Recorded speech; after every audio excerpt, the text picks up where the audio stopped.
beautiful Easter Sunday here in Toronto. The Mariners and the Blue Jays wind down this series. Toronto winning Game 1 Friday night. The Mariners winning a thriller yesterday afternoon in 12 innings. There's a lot to unpack from yesterday. Our Northwest Chevy Silverado drive of the game. The first career big league home run for rookie third baseman Ben Williamson, and it could not have come at a better time. Tying the game in the 7th inning. Nearly a 400-foot homer, and yes, he got the ball back. Great to have you inside Rogers Center. Aaron Goldsmith alongside Angie Mentink. Angie, yesterday was a bananas game. Yeah, the Mariners are finding different ways to win games. They're not just leaning hard on their starting pitching. Things that I loved about yesterday, and we're going to talk about several of them, but it was the little things. It was sacrificing runners over, getting clutch hitting. A lot to like about yesterday's game. Yeah, there were some home runs. We just saw the Williamson home run. Rowdy Tellez, who made his major league debut with the Blue Jays, he came up with Toronto. The Mariners had taken the lead in the 12th. It was Tellez who put him over the top. And it's always just a few pitches in a game that change everything. A 3-2 count. This is the pitch right here. He fights this fastball off. He was a little bit late, fouls it down the left field line. He was not late on the next fastball. Middle in, and he does not miss it. This is absolutely crushed. His 5th career grand slam yesterday. But again, I go back to that pitch that he fouled off. He found a way to stay in the count, and that was the difference in yesterday's game. He has homered in each of the first 2 games of this series. So much out of the bullpen to like our Home Depot getting it done. It was truly a full bullpen effort yesterday for Dan Wilson.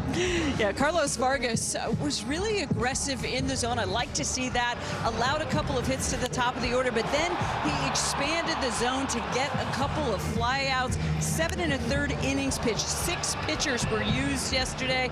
And then he got a ball out in the 3rd. I actually talked with Perry Hill about that. He said, just come in there and basically check Bo Bichette into the infield. That's what he should have done on that ground ball. And then Munoz, he needed just 7 pitches to take care of things in the 11th inning. And because of that Tellez grand slam, that allowed him to sit down and not come in the 12th. And that probably means, Aaron, that he is available today. Mariners will turn the ball over to the Rock. Luis Castillo is up on the mound, trying to pitch the Mariners to a series win. We've got first pitch from Rogers Center coming right up on Root Sports.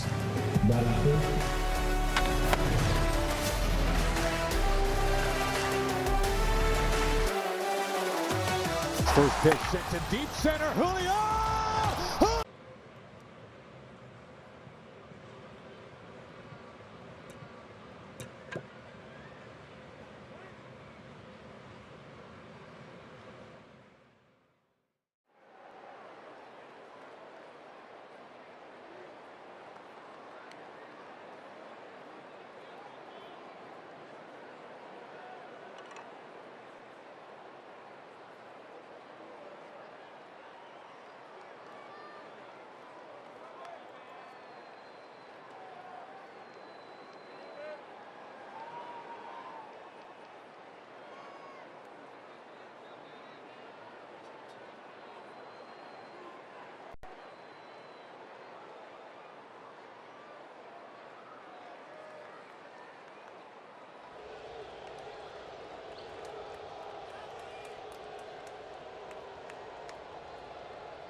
Mariners' trusted sports medicine provider. Find a doctor today at vmfh.org/Mariners.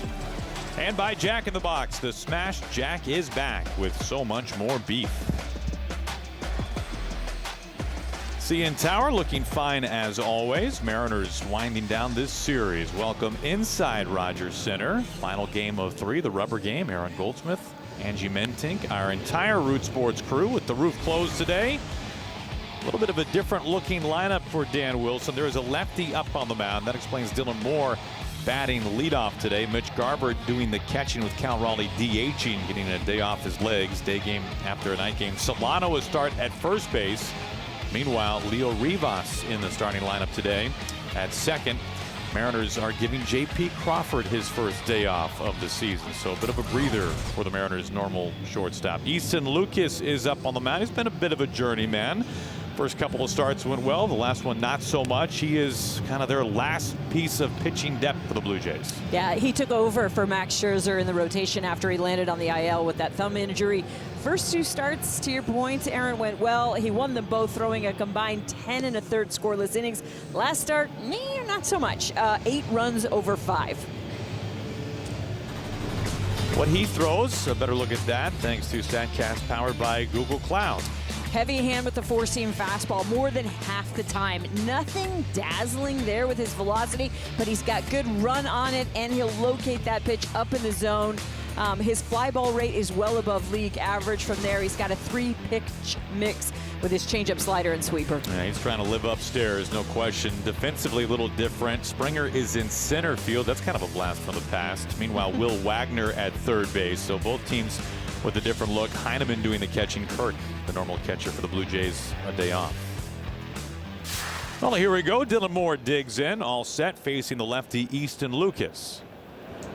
And his first offering misses outside for ball 1. Blue Jays in their powder blues for a Sunday day game. They won game 1. Mariners winning yesterday in 12 innings. Chops at that one. 1 ball and 1 strike to Dylan. It's been a really strong start to the year. Dylan Moore has put up some terrific numbers. Funny how many more at-bats he has against right-handed pitching this year. All 4 of his homers coming off southpaws. Might there be a 5th to add? This is back and it is gone. 5th home run this year for Dylan Moore. He starts this game with a bang. And it's 1-0 Mariners. Shades of Cincinnati when we saw Dylan at the top of the order. I think batting leadoff agrees with him. A sweeper here that just comes into his loop zone, and Dylan Moore is so short, quick, and compact, and his ability to go up the middle in the opposite field is what allows him to crush this sweeper to the left side. Here is Julio. Julio drives this, a bolt out to left field, and it bangs off the wall. Julio into second base. He slides in with a double. That ball was scalded. You know, if the fences were the old height here at Rogers Center, that ball might have been out of here. They raised the fences in some areas a couple of years ago. Yeah, it was all sort of 8 feet in there. I like Julio's Easter colors, by the way. And if you're Easton Lucas right now, you're thinking, my goodness gracious, I mean, what can I get by these guys? The Mariners jumping all over him.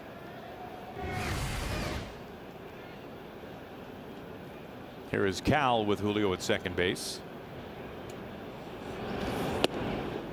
He takes downstairs for ball 1. So a good start for the Mariners, a home run and then a double.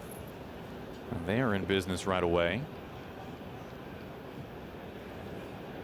Cal DHing this afternoon.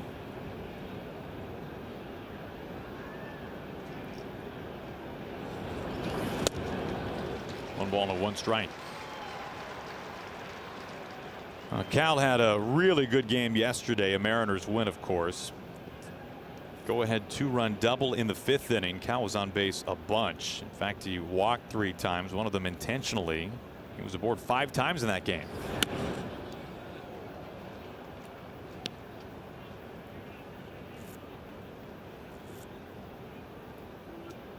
A win today for the Mariners would mark their 4th consecutive series win.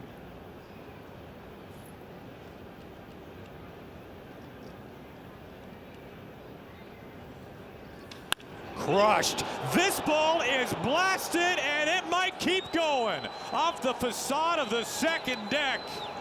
Cal Raleigh doing damage. They will not let him back. His 11th career home run against these Blue Jays, and he has just tortured this team north of the border.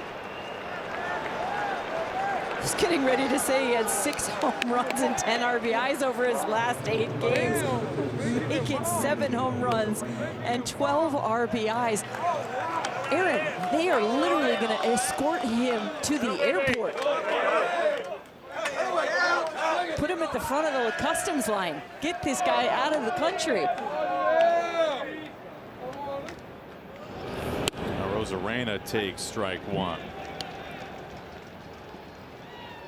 Now, the Blue Jays have seen too much of that in recent years.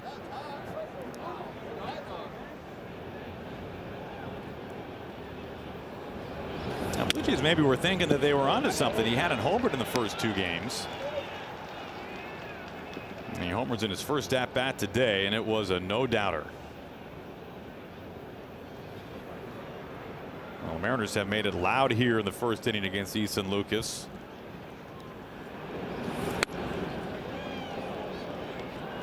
Ball and 2 strikes to Arozarena. He is riding a 17-game on-base streak.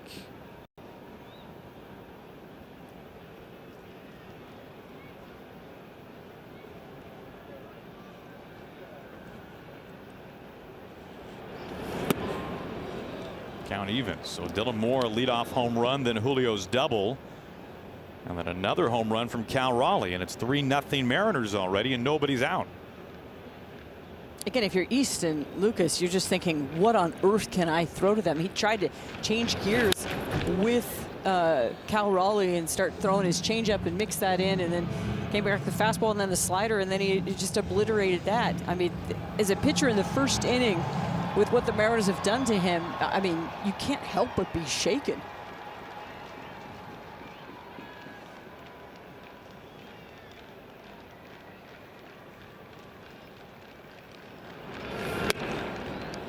Randy able to work the count full.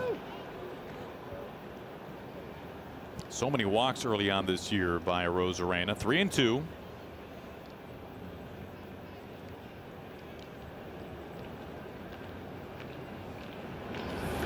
He fouls it back, but Hanneman can't hold on to it. This will be at least an 8-pitch at bat for Randy.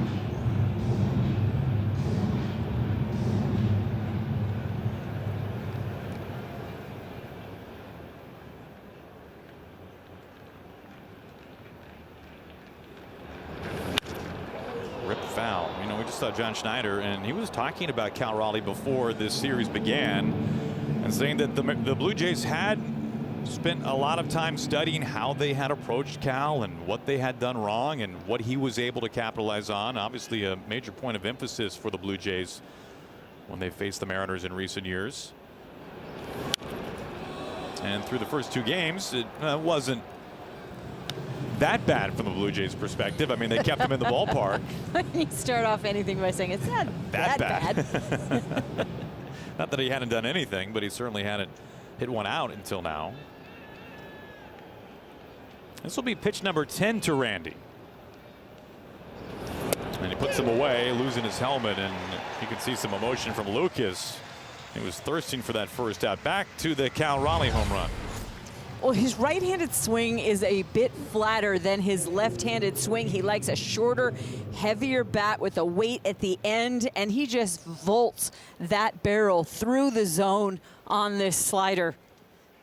What a great-looking swing. His base is a little bit wider as well from the right-handed side. You see Easton Lucas going, what on earth can I do against this guy?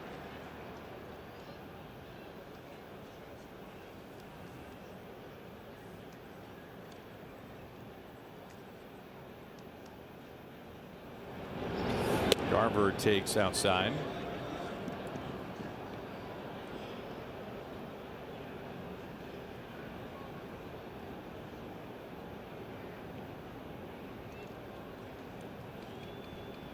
Garver doing the catching today.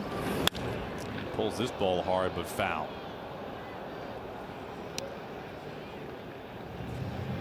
Now the Mariners have won 8 of their last 11. Remember, they got off to a really tough start to the season, losing 7 of their first 10. They lost Victor Robles in San Francisco to that terrible injury in right field.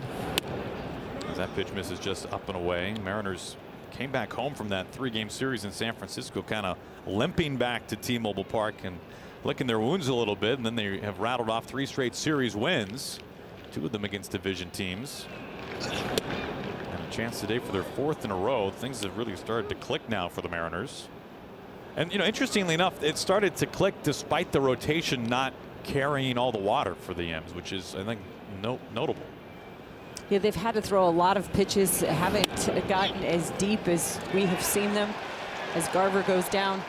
But, you know, to what you're saying, Aaron, is they are finding different ways to win. And of course, you would like to have Bliss and Victor Robles back.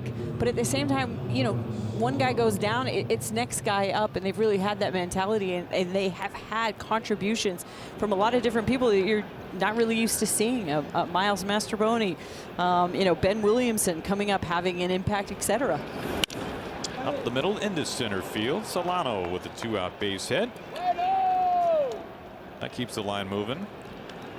That brings up Luke Raley. You know, we talked to Dan about this morning, because when you look at this run of winning 8 of 11 for the Mariners, it's hard to pinpoint one thing, right? It's not like one guy has become nuclear or this rotation has gone 7 innings every day. Really, it's kind of been one part one game, another part the other, whether it's the rotation, the bullpen, like some games where the offense has carried things and bailed out the pitching. And you could tell talking to Dan about this that he really likes that element of it, that it has been a little more unpredictable, and it feels maybe a little more sustainable that way, as opposed to just, oh, we've had 2 guys just lava hot and that's what's carried us. And you see that so often around the game, that a team that sort of, you know, lives by the home run really dies by the home run, and it's really difficult to sustain you know, these long you know, bouts of you know, success. And this is what the Mariners want to continue doing. You're not going to win them all, but you want to try to continue to win series, and that's what they've done. This runs inside to Luke Raley.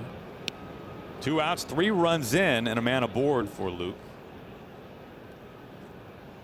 And sustainable is, I just think, is the really important thing here with what this team is doing right now. Yeah, because you figure if the Mariners are able to, and they must at some point, start to get some consistent length out of their rotation, what that will do for this ball club as well. 1 ball and a 1 strike to Raley.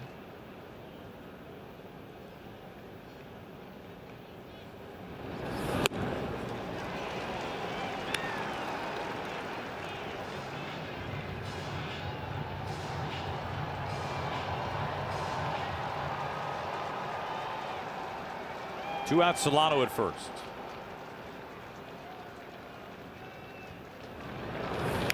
Fouled back. Heineman holds on to this one for out number 3. Well, this game got off to a bang to begin things. Dylan Moore, his 2nd leadoff home run this road trip.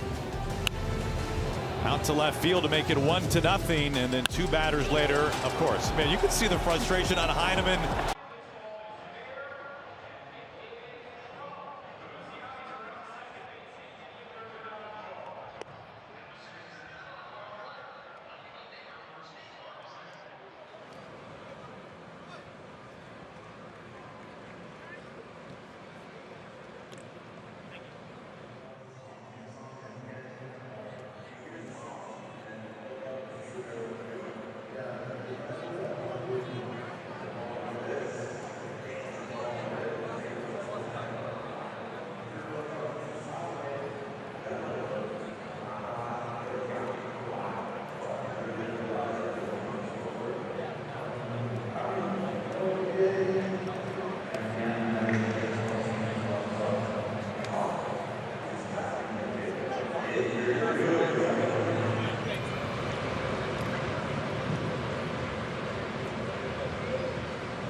Second start this road trip, 5th on the year for Luis Castillo, trying to pitch the Mariners to a series win. He got a nice head start. Lost his last start in Cincinnati, allowing 6 runs over 4 1/3. He has pretty good numbers, though, against these Jays, including the postseason. 2-2 record with a 2.70 earning. Facing Bichette to begin things.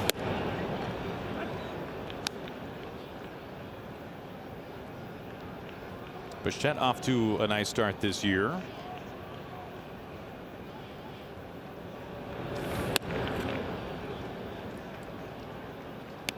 One ball and 1 strike. Well, the Blue Jays had so many chances in last night's game. They left 14 men. They finished 3 of 19 with runners in scoring position as Bichette shoots this one up the middle into center field. And the Blue Jays have their leadoff man reach. There are 6 left-handed hitters in this lineup today for John Schneider, including the switch hitter Anthony Santander.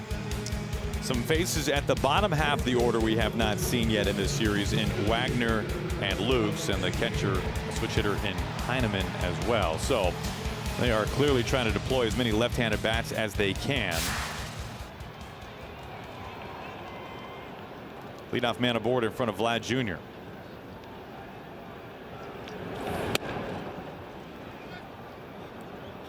Castillo doesn't throw a whole lot of sinkers against lefties, but that's going to be a big part of his setup. The 4-seamer at the top and the sinker at the bottom. The changeup is going to be a really important pitch today against those lefties. That runs just outside 2-0. Funny enough, this is the 5th start for Luis Castillo. All 5 Mitch Garver has been behind home plate. All 5 Castillo starts have come versus a left-handed starting pitcher on the other side. So Garver has been in there each time. I get the sense, Ange, curious your thoughts. This is less of a personal catcher thing and more of a there's a lefty on the mound, so we're getting Garver's bat in there and giving, on most of those days, Cal Raleigh a break. Exactly. And, you know, I think that, you know, Mitch Garver and the way he calls a game also is, you know, something that I think he calls him a little bit differently than Cal, but I think it really works with Luis Castillo. And the other thing that is so amazing with Luis Castillo is generally you just put the glove there and he hits it, and I think that's in some ways helpful for a guy that doesn't catch every day. That was a 4-pitch walk to Guerrero. Last time out for Castillo, it was a shorter start than usual, certainly. Just didn't have it that day. He walked 4 batters. He's walked multiple batters in each start so far this year.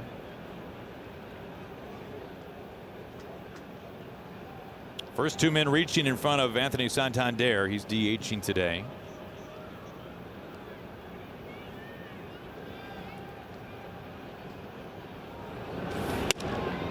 .97, and he gets a call just off the inner edge for strike 1.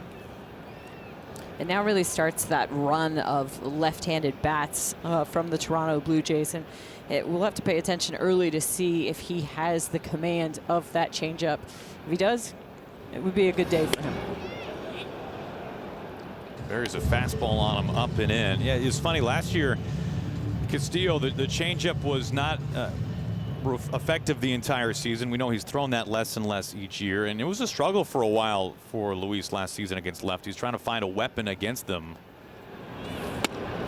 He's just pounded Santander up and in with the fastball. He does not go around. 1 ball and 2 strikes.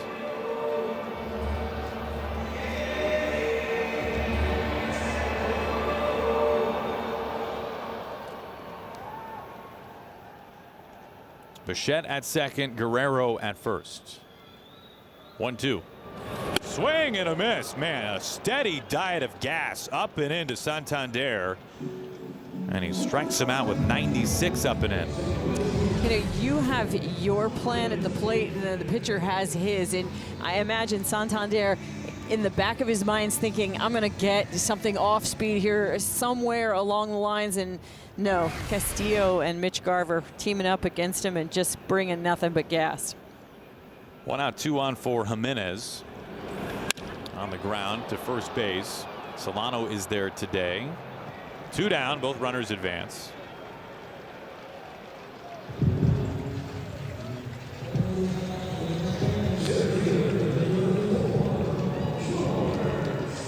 Here comes George Springer.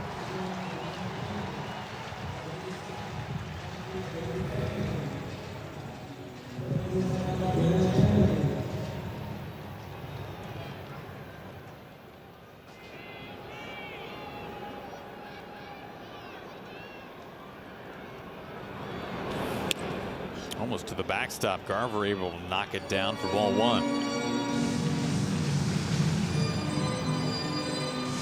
A pretty lively fastball early on from Luis.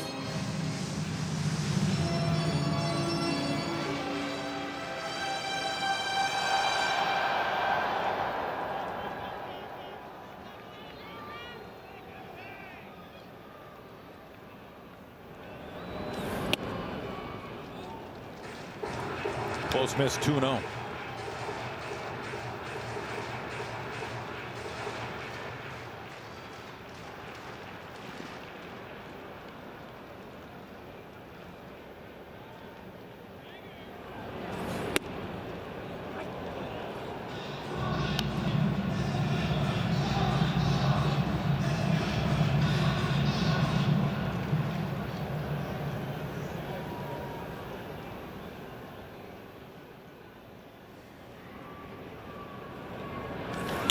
Springer chops this foul over by third base. 2 balls and 2 strikes to the veteran outfielder. And again, Mitch Garver calls just a slightly different game. You don't see a whole lot of changeups thrown to right-handed batters from Luis Castillo. He calls one, and then he's got the 2-seamer on the very next pitch, and you kind of saw Springer a little bit in between. Swing and a miss. He gets the whiff on Springer. Now Luis Castillo strands runners at second and third.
Our KeyBank Key Stats, we take you back to 2023 on Getaway Day. 10th inning, go-ahead home run, Cal Raleigh at Rogers Center. We take you back to Getaway Day 2024. 10th inning, go-ahead run, home run, Cal Raleigh.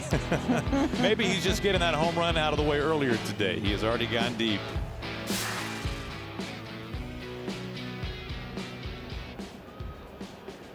Mariners sent 7 to the plate in the first inning. Williamson looks at strike one.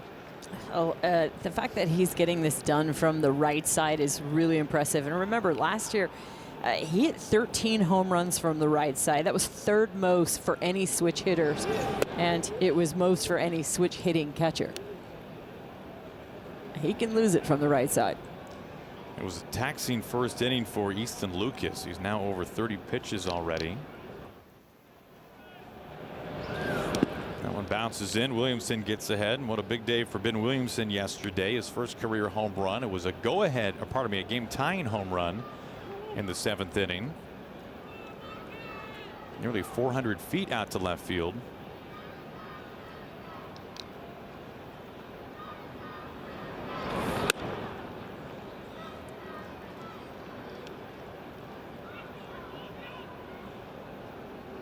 Williamson made his major league debut on this road trip. He was called up right before the Mariners left town.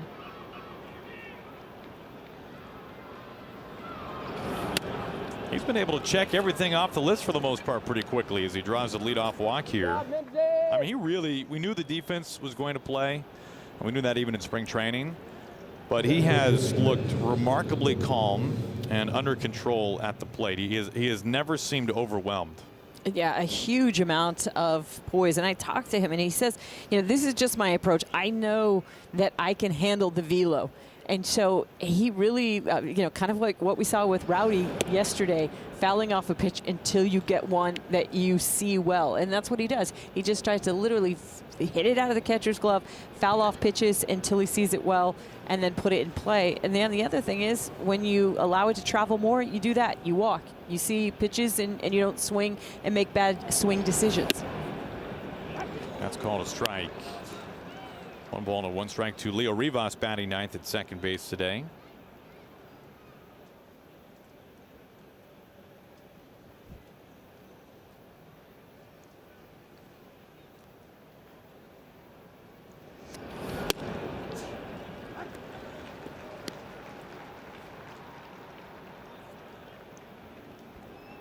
Lucas gave up a couple of home runs and a double, plus a single in the first inning. Mariners were on him.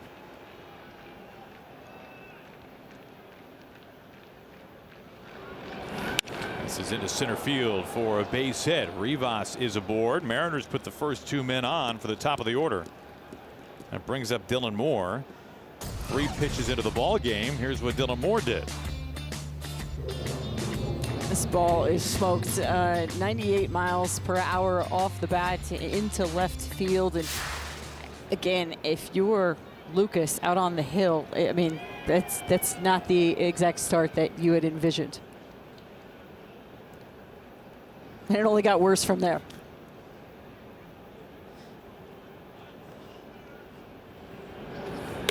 So that's 5 home runs now this year for Dylan Moore. They've all come off of lefties. There's no hitter in baseball right now with more home runs off of left-handed pitching than Dylan Moore.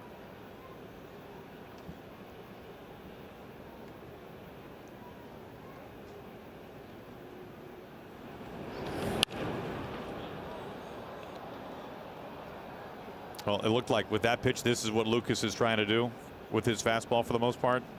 Yeah, he has a lot of rise on that fastball, and he really wants to try to live up there. He did not do that to Dylan Moore at the beginning of the first inning. Same thing with Julio and Cal. A lot down at the bottom of the zone, and he didn't get that fastball to the top. A little too high that time. Moore ahead, 2 balls and a strike. Julio on deck. And talking to people from the other side, they said, you know, it's kind of sort of the game plan as the tape gets longer on Lucas is to make him bring the ball down. Fastball up, gets a swing and a miss.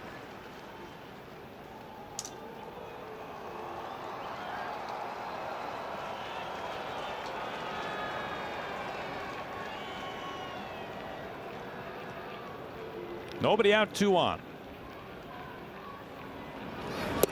And he puts Dylan away.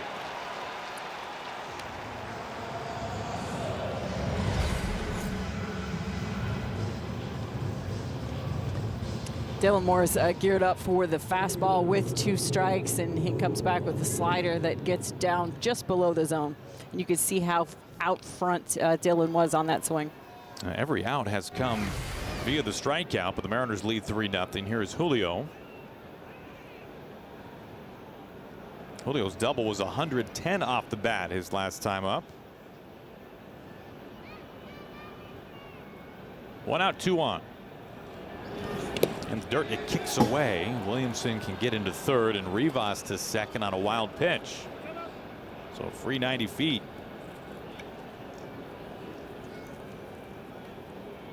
I'm going to call that 180. Fair enough. And now the infield has to come in, so that changes things here. Does, especially on this infield. We've been talking about it the last couple days, just how fast it is. And I asked Perry Hill about it just nothing you could do. I mean, you're either in front of it or it's by you.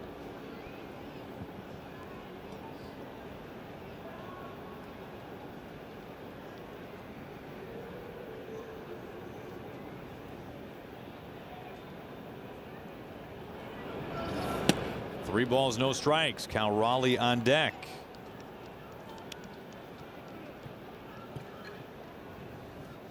And if you look at the way they're playing them, I mean, there is just an invitation down the right field line. If Julio can let that ball travel and hit it down the right field line, he could run for days.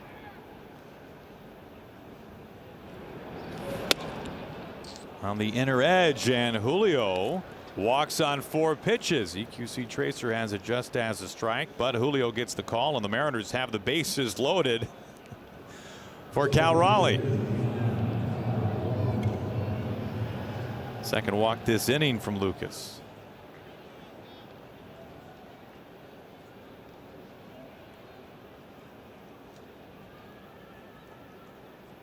Bags packed, 1 away. Heineman gets in front of it for ball 1. Cal now with 9 home runs on the year. A 2-run home run his first at bat.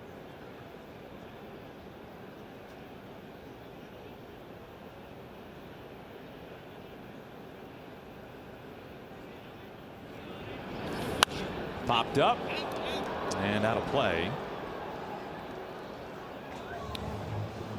Now, Cal's got a chance to really open this game up early.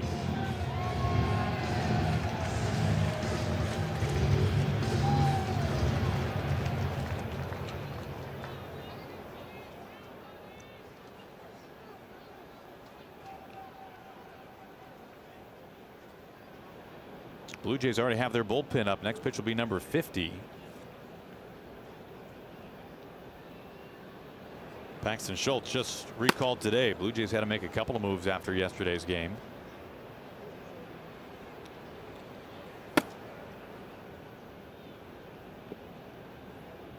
Mariners already leading 3-0 and a chance to really add on here in the second. Bases loaded, 1 out. I mean, it is amazing when you talk to people around this ballpark and you hear the talk shows here in Toronto. There is not another player who is in the head of Blue Jay fans more, or Blue Jay people more, than this man, Cal Raleigh. And right now you better believe that he's in Lucas's head. I mean, this is not where you want to be. Bags full with Cal at the plate. Well, and he just missed that one. He just missed that pitch. And when I say he just missed it, I mean in regards to timing, in regards to his swing, everything was dead on that pitch. He just missed it literally by 1/4 of an inch up and down.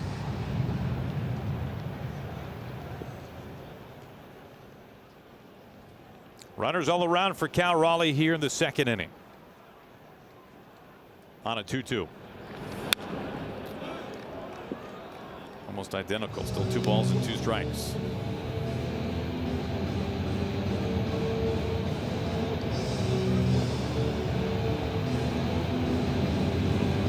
Now the Mariners have really made Easton Lucas work early on here today. He has been hit hard. And more traffic here in the second. Strike 3 called. He strikes out Cal Raleigh. There is out number 2. What a bizarre day so far for Lucas. He's been really banged up, but he's struck everybody out that he has been able to retire so far. And you can see him crashing just a little bit. You see how he got on his front side, and you saw that back leg straighten just a little bit, and he ends up being late on that fastball because of it. Randy past Bichette's glove. Williamson scores. Rivas races home. The throw is not in time. And the Mariners open it up in the second. Randy Arozarena, first pitch swinging, and it's 5-0 Mariners. He was getting a little bit formulaic in the pitch call, and they are starting hitters off from the right side with that changeup, and that's exactly what Randy jumps on right away. There's nothing wrong with going up there looking for it if you're thinking, okay, he's getting in a pattern here. And Dylan Moore has just such, Rivas has such great speed, easily scores from second. Now an 18-game on-base streak for Arozarena, beginning to approach a career best. Mitch Garver, the batter. He goes after the first pitch. Bichette can't get to this one either. Julio steams around third. He scores easily. Arozarena tiptoes into third base. And the Mariners just keep piling on here against Easton Lucas and the Blue Jays. It's 6-0 the second. Easton Lucas's pitch count has just exploded here in the first couple of innings, and all he's trying to do is get ahead to Randy, get ahead to Mitch, and the Mariners have jumped all over it. I love the aggressiveness. I mean, usually a 0-0 count is the most passive count in baseball other than the 3-0 count. The Mariners, though, not passive at all. Well, Schneider is bringing the hook with him. Mariners are dipping into the bullpen in the second. Paxton Schultz coming in. All Mariners early on.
Mariners baseball on Root Sports is brought to you by the Washington Traffic Safety Commission. Always drive sober and wear your seatbelt. We all play a role in keeping our roads safe.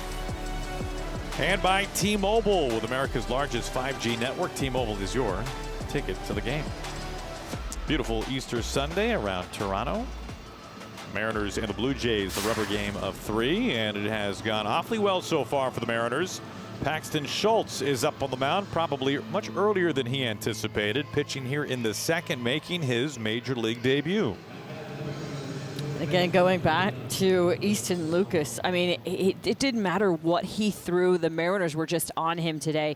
Really led with the four-seam fastball, and even when he tried to change up speeds with his changeup, the Mariners were on that as well, and he's out early. Donovan Solano takes outside for ball 1. Schultz, parts of 6 seasons in the minors. Originally drafted by the Milwaukee Brewers. So an exciting day for him. I'm guessing he doesn't care too much about the scoreboard right now. He's just happy to be up on that big league mound for the first time. No, and in some ways, I know that, you know, for him, this is a dream come true, and he's got all kinds of thoughts and feelings and everything else, but this is about as soft as landing as you can possibly get to make your big league debut down 6-0. Just go out there and do your thing.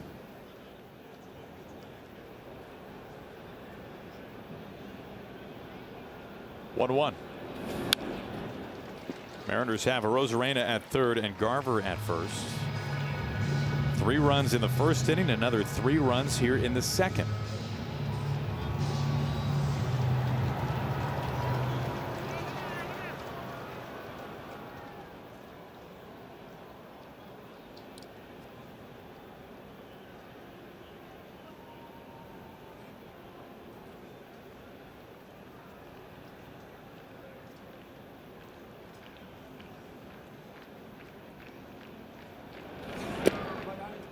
Count evens.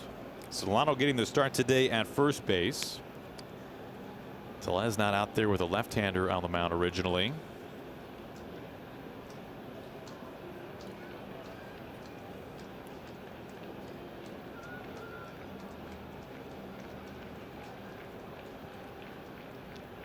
Two. Well, Schultz strikes out the first man that he faces in his big league career. The Mariners strand 2, but they get 3. Now they lead at 6-0 early.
What a start to this one for the Mariners. They lead at 6-0.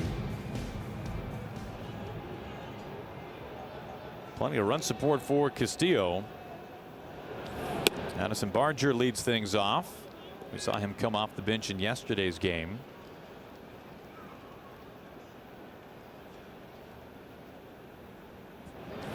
Barger was drafted out of high school in Tampa, but was born in Bellevue. He grew up a right-handed hitter, but he loved Ichiro so much that he began batting left-handed to mimic his childhood idol. As this is fair, past Solano and into the corner. This is dug out now by Raley. Barger became more effective batting left-handed. He is no longer a right-handed hitter. He is exclusively a left-handed batter, and it's all because of number 51.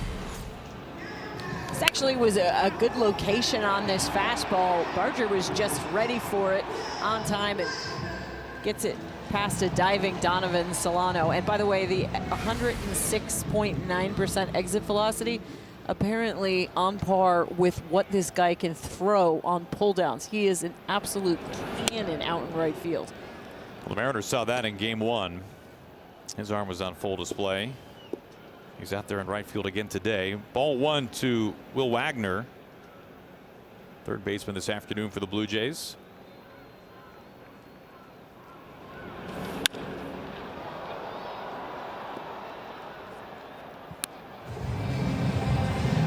But yeah, in that first game, I think he had throws of 93 miles per hour, 96 and 99. But a pull down is when, you get a running start and throw, and he's, well over 100 miles per hour when he does that. This is shot through quickly on the ground to left field. Barger stops at third. Wagner, he reaches back-to-back base hits for the Blue Jays. They've got him on the corners now with nobody out. If you're Luis Castillo and your team just gave you this big lead, you're really just trying to go at the Blue Jays, make them put it in play. Unfortunately, it's not right at Ben Williamson.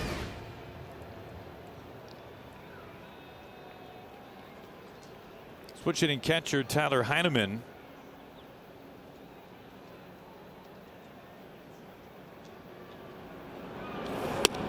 part of a run of 4 consecutive left-handed bats for the Blue Jays at the bottom of the order. This was a good pitch, but does not get the call. Yeah, it's after Bo Bichette and Vlad Guerrero at the top. It's 6 of 7 are all left-handers with the switch hitters in there. There's a wave and a miss. Good changeup from Luis Castillo there. You just saw how far out in front Heineman was.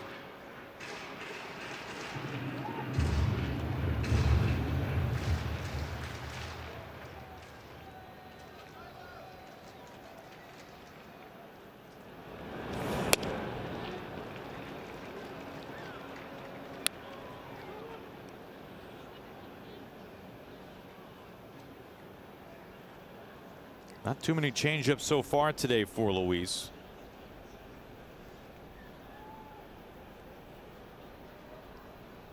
His 2-1.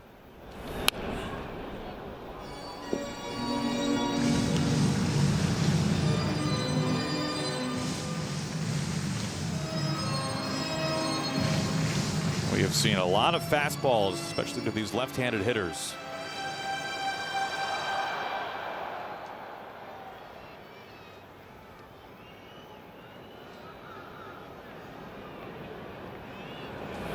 Reaching for it. It ticks off Castillo's glove and reroutes, and now there's no throw.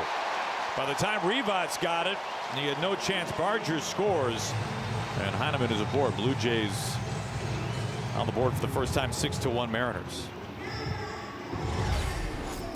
Heineman doesn't hit this ball hard. He's way out in front, but Luis Castillo, after throwing the pitch, just wasn't much in a position to field this ball. You see he was almost completely turned around. And he just ticks off his glove, redirects it to second, and Heineman, even with his short hamstrings as a catcher, is still able to leg it out. He just shrink as the years go by. Is that how it happens? Exactly, yeah. Ball 1 to Nathan Lucas, number 9, hitting left fielder. I mean, you wonder, that ball was hit so softly, even if it got over Castillo's head, what kind of chance Dylan Moore would have had up the middle. Either way, that did not help things. Quickly hit. Dylan, backhand, long flip. Rivas a step on the bag, across his body, not in time.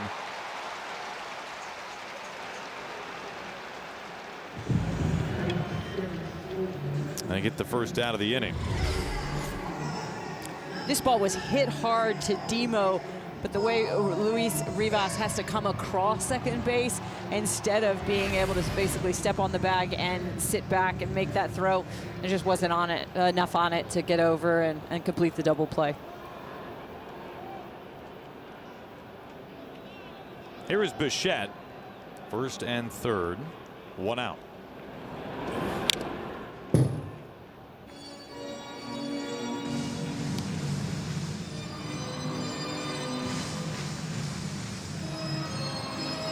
Bichette, a free agent at the end of this year.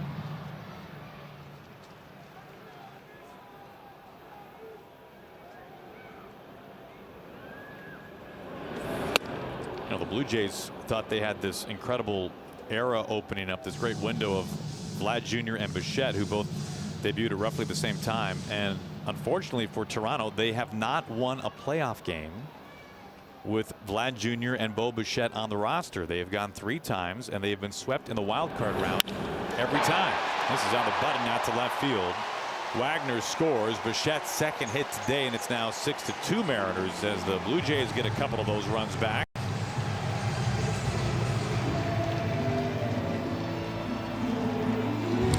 Coming into this game, Luis Castillo had a tremendous amount of success against Bo Bichette. He was just 3 for 15 against him, hitting a lowly 200. But so far today, Bo Bichette has been all over him and already has a couple knocks.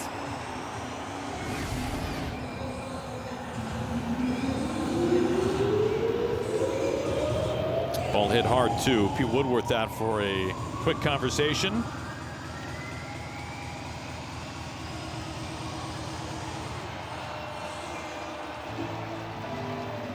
Especially with this man stepping to the plate. One swing from him could make this game much closer. Vlad walked on 4 pitches in the first inning.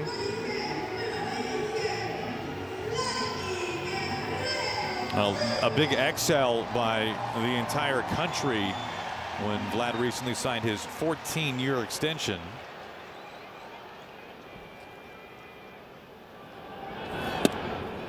So he will not be a free agent at the end of the year.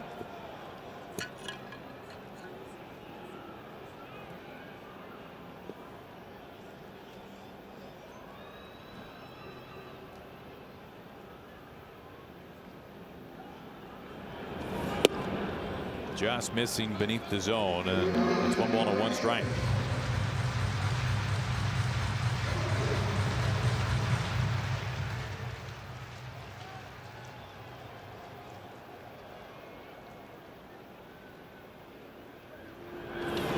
Smoke through the left side for a base hit.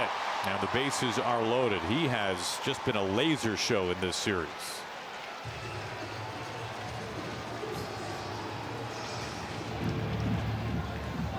He was really able to key on the lower third of the zone because so far everything's been down with Luis Castillo to Guerrero. He threw the changeup, the pitch before below the zone, and tried to heat up his bat a little bit, speed up his bat a little bit with the sinker at the bottom of the zone, but he timed it up. 1 out, bases loaded now. Santander is suddenly the tying run at the plate. Just 1 out. He saw nothing but fastballs up and in his first at bat.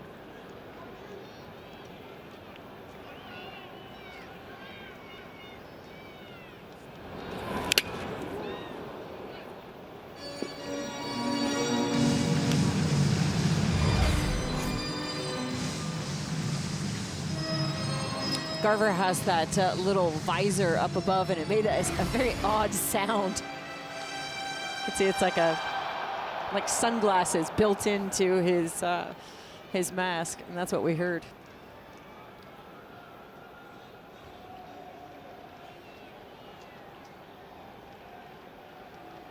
Castillo ahead 0-2. 1 out, bases loaded for the slugger Anthony Santander.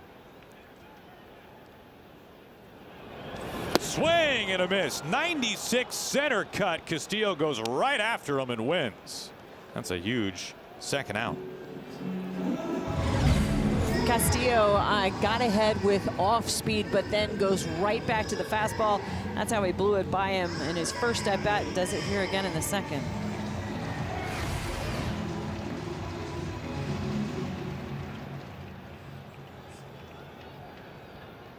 Andres Gimenez. Good start, strike 1. 3-hit game yesterday for Gimenez.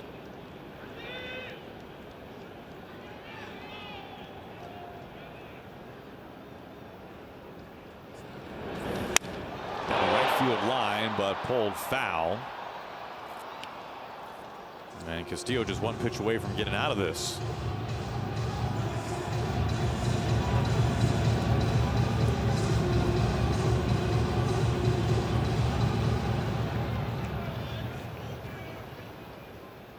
Two outs, bases loaded.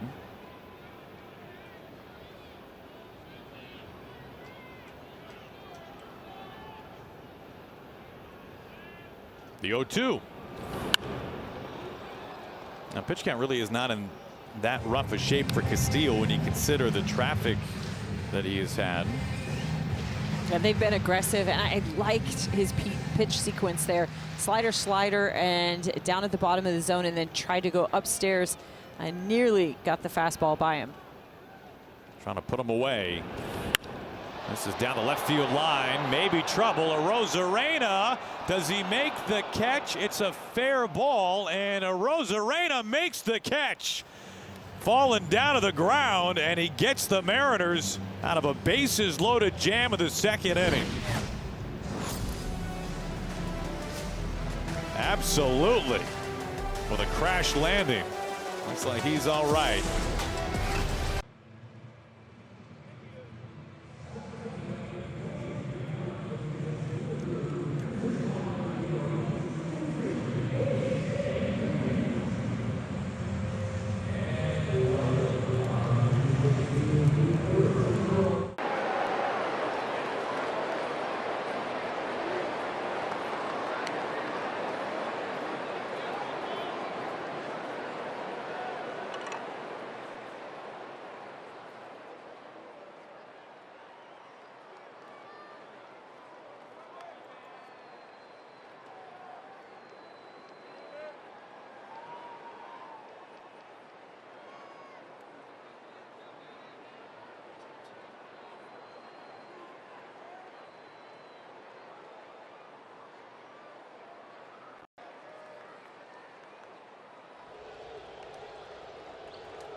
Well, the Mariners take a 6-2 lead onto the third inning. Luke Raley leads it off. Goes after the first pitch and fouls it away for strike one.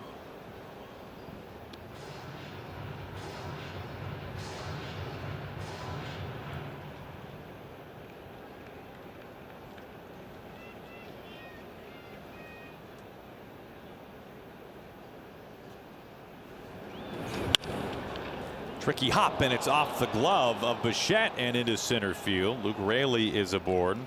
Oh, this is a possible game-changing catch from Randy Arozarena. It was out of our viewpoint, but this is a great angle. Our T-Mobile coverage cam would have been a fair ball.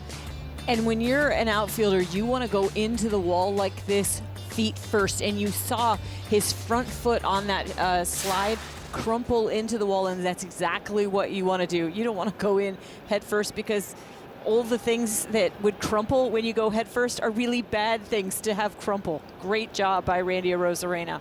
Perfect technique. I love the little flip to the fans from the ground. Well, Randy's always the first one to throw a baseball into the crowd. Here is Williamson, strike one. Especially with bases loaded and everybody going on the swing.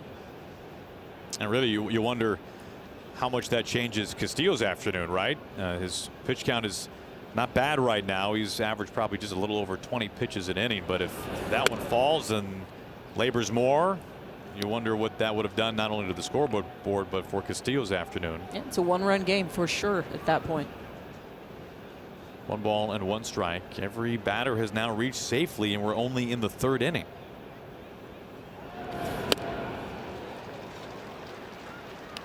Mariners a 3-run first. Same story in the second.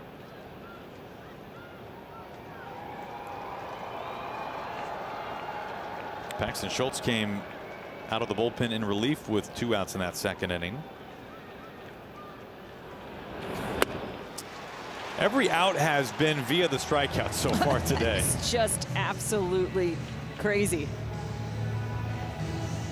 And we're kind of building the tape, if you will, on Paxton Schultz as this game goes on. Thus far, we've seen the fastball, we've seen a cutter, and we've seen a changeup from him. 1 out, 1 on. Leo Rivas walked, or Singleton scored rather, his first time at the plate.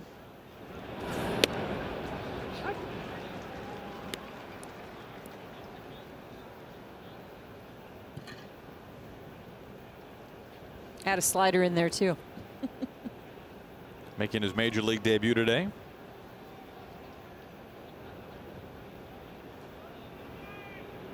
A long hold. Raley a lead at first base. And on his hands, fouled back 0-2. J.P. Crawford normally at the bottom of the order, batting 9th for the Mariners. J.P. getting his first day off this year. His bat has really picked up in the last week and a half or so. Is it only Randy now that hasn't had a day off? That sounds right.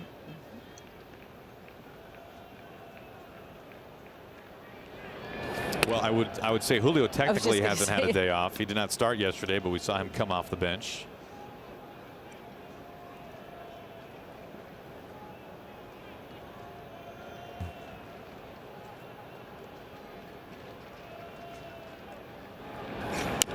Chop to Guerrero. He slings down to Bichette. Return to first. It's not in time.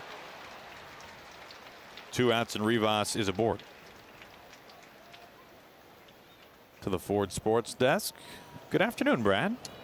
Well, good afternoon, guys. You know, Dylan Moore is really becoming a road warrior. You guys talked about the numbers against lefties. How about this on the road since 23, started 23, so not a small sample size, 2 years and now 22 games. He has the 9th best road OPS in the league. He's ahead of Corey Seager, Bobby Witt Jr., Gunnar Henderson, even Cal.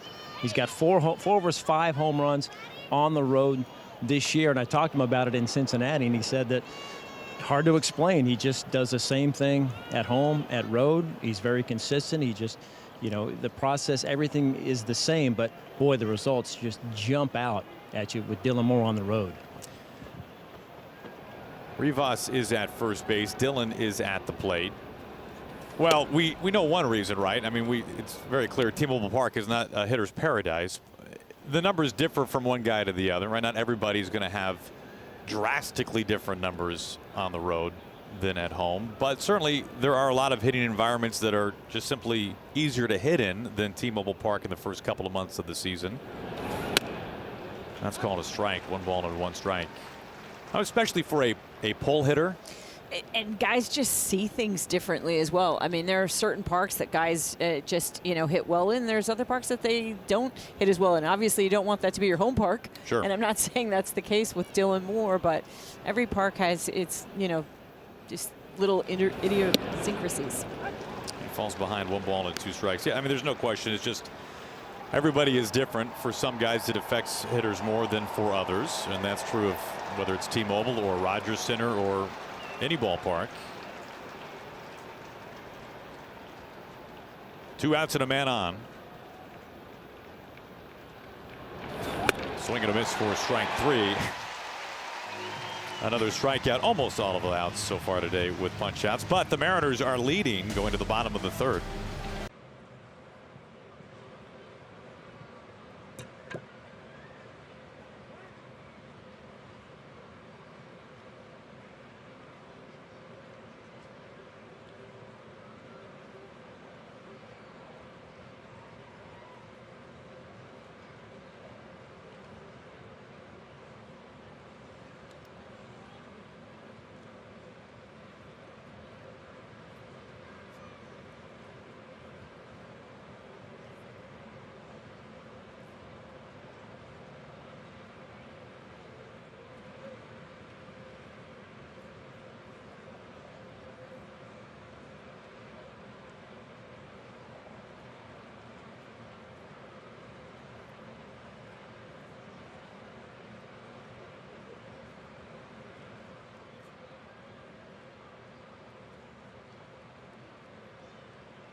Well, don't miss your chance to score the Moose Shoulder Plush Saturday, April 26th. The first 10,000 fans will take it home. You can go to mariners.com/tickets to get your seats.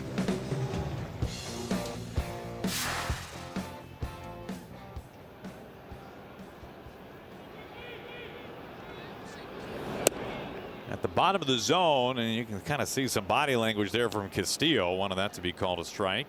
It's ball 1 to George Springer.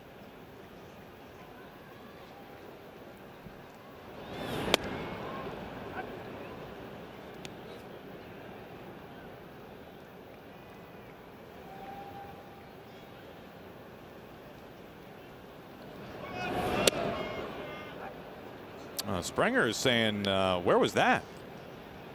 I think it's pretty clear he checked the swing. That was off the plate. As the count goes to 1 ball and 2 strikes.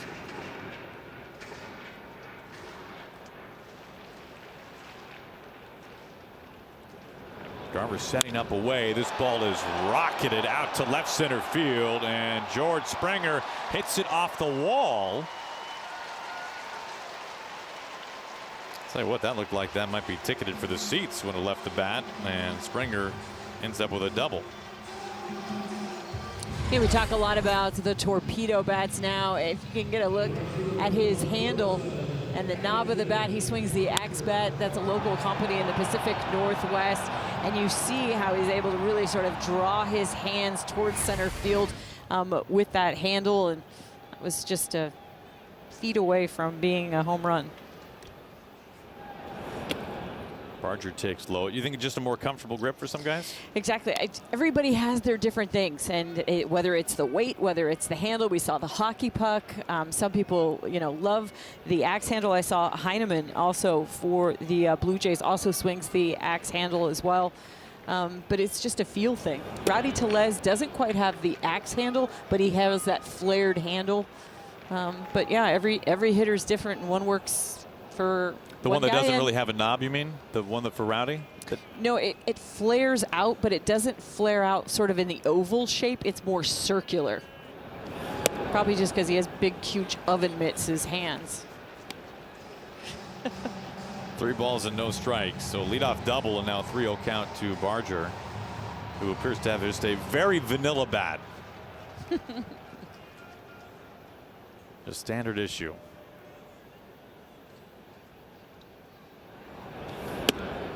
Missing in. That's the second 4-pitch walk today from Castillo. How to change the way you pizza. Step 1, grab a delicious Papa Murphy's pizza. Step 2, bake. Order the fan favorite cowboy pizza right now at papamurphys.com. There are certainly some hitters in this lineup that you want to be careful with who have great track records. You look at the top of the order in particular, but I think especially given the score, a 6-2 Mariners lead, and the bottom half of this order of fairly young, fairly unproven hitters, this would be a part of the lineup, and especially with the score being what it is, you'd love to see Castillo just get right after him and get him out pretty quickly, get this pitch count back in order before it starts to get a little out of hand. Yeah, it's been a bit of a head scratcher of a game for Luis Castillo. I mean, he really hasn't gone at guys like we're used to seeing. He really likes to attack them with the fastballs, and we just haven't seen that. And he hasn't been as sharp with his secondary pitches.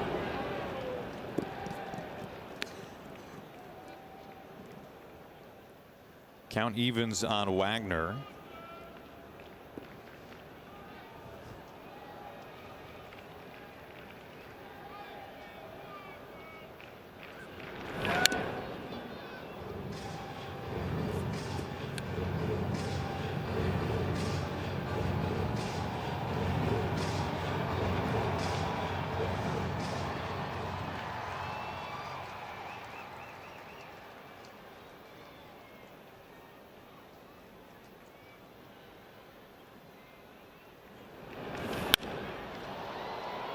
Still 1 ball and 2 strikes.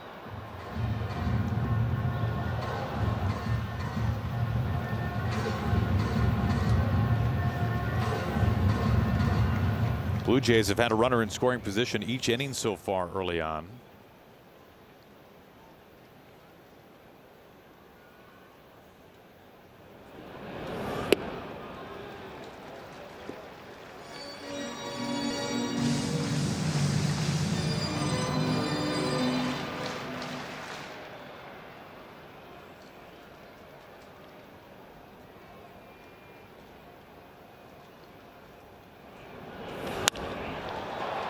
To right field.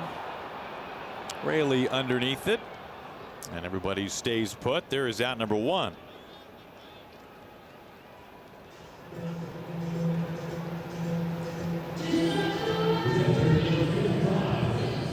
One out, 2 on, and Tyler Heineman the batter.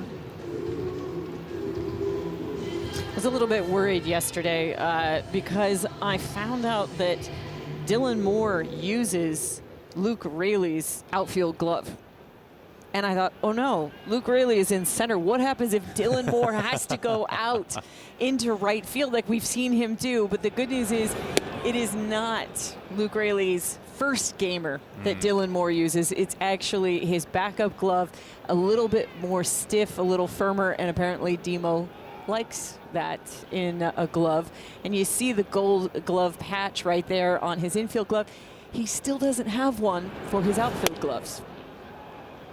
There's strike 2. Yeah, we noticed in Cincinnati when Demo was in the outfield, we noticed there was not a gold patch on one of those gloves. And obviously Dylan winning the utility gold glove award last year. So that's what kind of started to raise our antennas a little bit.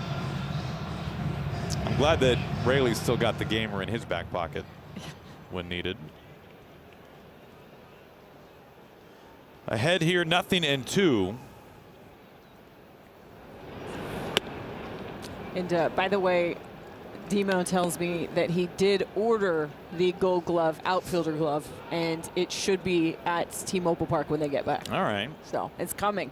And I said, how long was it going to take you to break in an outfield glove? He goes, I don't like them real floppy, so just a couple days. Which I find ridiculous. I like them really broken in and soft. And he says, no, I like my outfield glove to be real stiff. Still 1-2 on Heineman. 1 out, 2 on.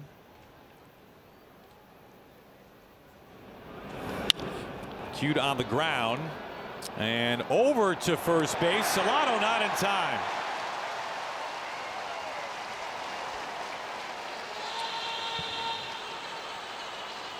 The bases are loaded once again today for the Blue Jays. This is a head scratcher. I don't understand why Demo didn't go to second base. I don't know if he didn't think that Rivas was going to get there, looked up and didn't see him there, but I still think that he had the play there at second base, and then he has to reset, try to go to first, and it's too late. So look at where Rivas is right there. He had it. Again, I think maybe he was a little bit tardy, but he was there in enough time. Do you think Dylan thought that his throw couldn't get there in time? No. It was all of it, you think, with the positioning or the how quickly Leo got there, or lack we thereof? saw Rivas get there a little bit late the last time when they tried to turn the double play. And I think he just kind of reset himself when he realized he was just a bit tardy getting there this time, too. Nearly hit Nathan Lucas with the bases loaded.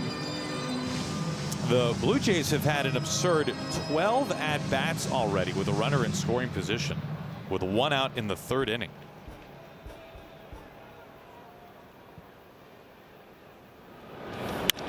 Fly ball center field. Julio there. Springer at third base. Julio the catch. Springer's coming home, and Julio throws in towards third base, and a run scores. It's 6-3. The Mariners get the 2nd out of the inning. Oh, smartly so. That you're not going to be able to throw out the runner at home, particularly with Springer's speed. So you want to make sure that you don't allow that run to get over to third base. And you can see the entire time Julio is set up to go to third. He wasn't even thinking about trying to come home on that.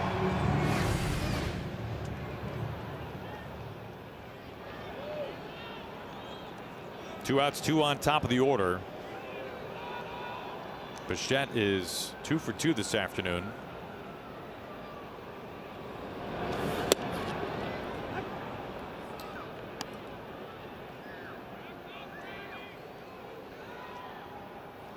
It's really kind of frustrating now, you know, if you think about Luis Castillo, how many more pitches he's throwing right now in this situation, because they don't get at least 1 out with that ground ball to Demo. And then, of course, that sac fly is out number 3 instead.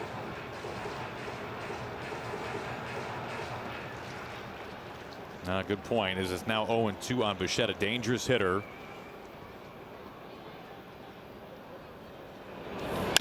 Ground ball chopping. Rivas right by the belt buckle for out number 3. Guerrero left on deck as the Mariners limit the damage once again. 6-3 after 3 innings.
Aaron Judge and the Yankees are coming to T-Mobile Park May 12th to the 14th. We hope to see you there. Mariners.com/tickets. Mariners still have one more leg on this road trip.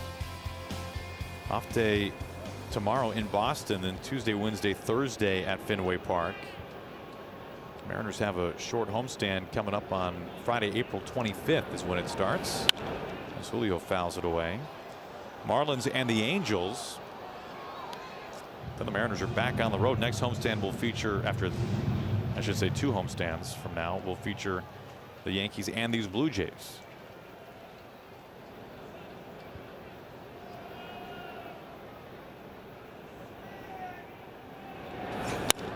Julio pulls this foul.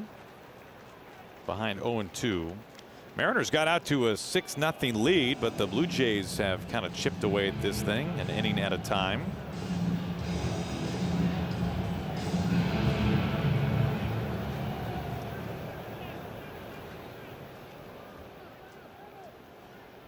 Julio calls for time.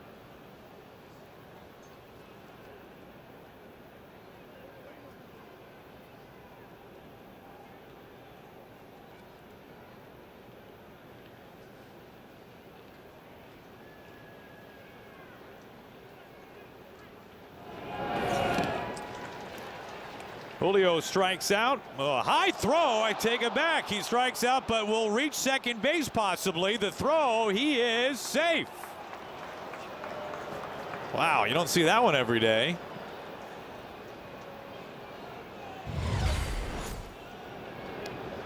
You see Heineman giving a high target. I think he was trying to deke just in case there was any sort of relaying of what was pitch was coming. And Julio makes a fantastic, hard right after first base to get to second. If he would have taken just even an extra step or two, he's out.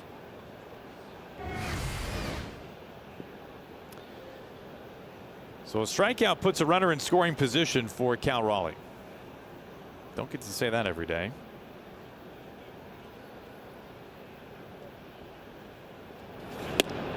Strike one.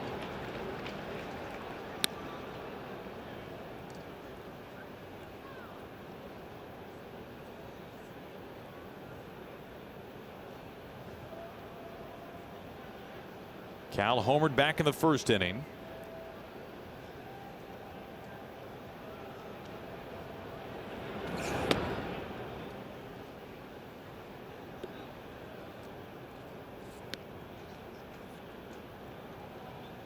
Four times in his career, Cal Raleigh has homered from both sides of the plate, including once on this road trip already. He's the only Mariner to ever do it multiple times. And he keeps adding on. He's got a chance to homer left-handed. Julio takes off as this is fouled away. We've certainly seen him get hot from both sides of the plate. Last year, he homered from both sides of the plate within 3 days of each other. Also, we were talking about Julio not getting any days off. Cal is another one between catching and not being able to get a full day off because they've got to get his bat in there as the DH.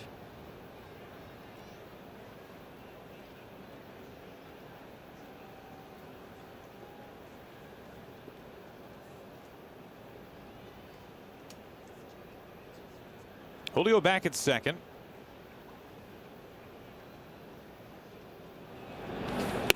Swing and a miss at a pitch up.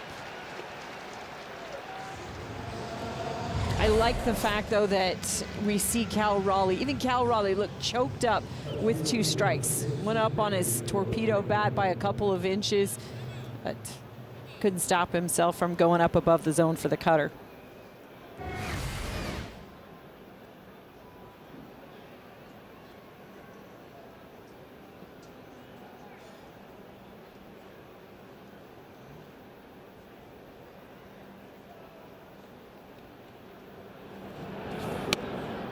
First pitch ranked to Arozarena. Randy also swinging the torpedo bat, which I just can't get it out of my head. Looks like a bowling pin. Torpedo bat sounds way cooler. That's fair. The Mariners have struck out 10 times in this game, and we are in the 4th inning. It's only the fielder's choice, right? That's the only non-strikeout out. Luis Rivas with the fielder's choice. Every other out is a strikeout. That is absolutely nuts with 6 runs on the board. Throwing a tag, and Julio is safe. Yeah, the 10 strikeouts do wash a little bit better when you have 6 runs up there, but nonetheless, it is an alarming amount this early. It's something that the Mariners have been significantly better at this year. We have 2 things happening, I think, in this game. One, Schultz, who's on the hill now. You don't know anything about this guy, tendencies, anything. What he throws, we're literally learning as the game goes on. And it's kind of the same thing with Easton Lucas as well, who started this game. Well, it was boom or bust for Lucas for the most part. Mostly bust. Yes, he could not escape the second. Yeah, the Mariners right now kind of middle of the pack in terms of strikeout rate. That's a good thing. A long look at second for the 1-2. You're seeing a lot of really good battles, including the guy who's at the plate right now, Randy Arozarena. Yeah, he struck out in his first at bat, but that was a 10-pitch at bat. You know, hey, you might win the battle, but they're going to make sure they take a piece of you with them. Another strikeout.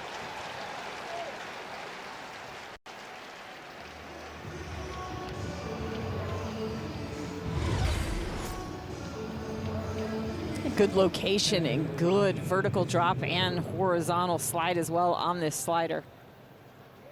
And you see how out front Randy was on that pitch. Again, these guys have never seen this guy, Paxton. They haven't seen video, and they're trying to, you know, get up to speed as to what he has and what he throws when.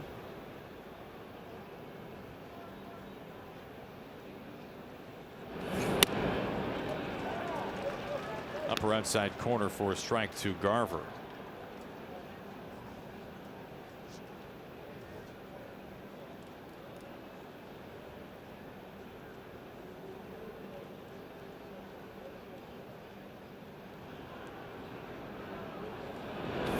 Garver hits it right back. Man, you could hear that from outside the ballpark, and he's out at first base.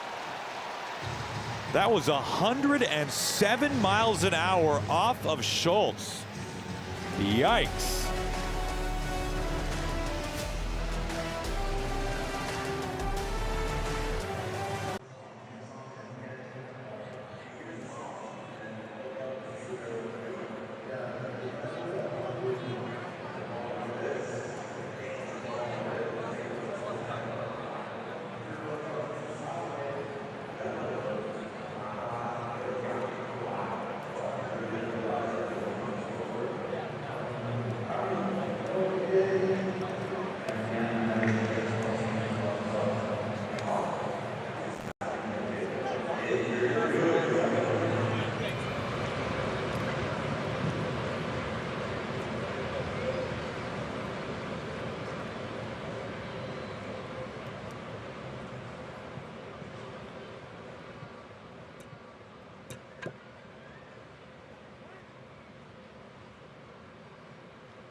Well, thank goodness this turned out differently, or did not turn out differently for Schultz making his major league debut today. 107 off the bat from Garver, and on replay you can see it looks like it hits off the heel of his glove a little bit to protect him.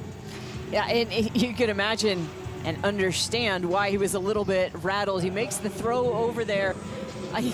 Seriously, I think he forgot the number of outs. He's like, wait a minute, what are we doing? Is that Are we good? That's thumbs up. That's 3 outs. Okay, cool. I'm gonna head to the dugout because again, he was just looking at his life as it flashed before his eyes. He wasn't focused on the number of outs. Here is Guerrero. Leads things off in the bottom of the 4th. Well, the other bizarre thing about that inning was he got a strikeout that did not count as an out, right? The strikeout that was an error.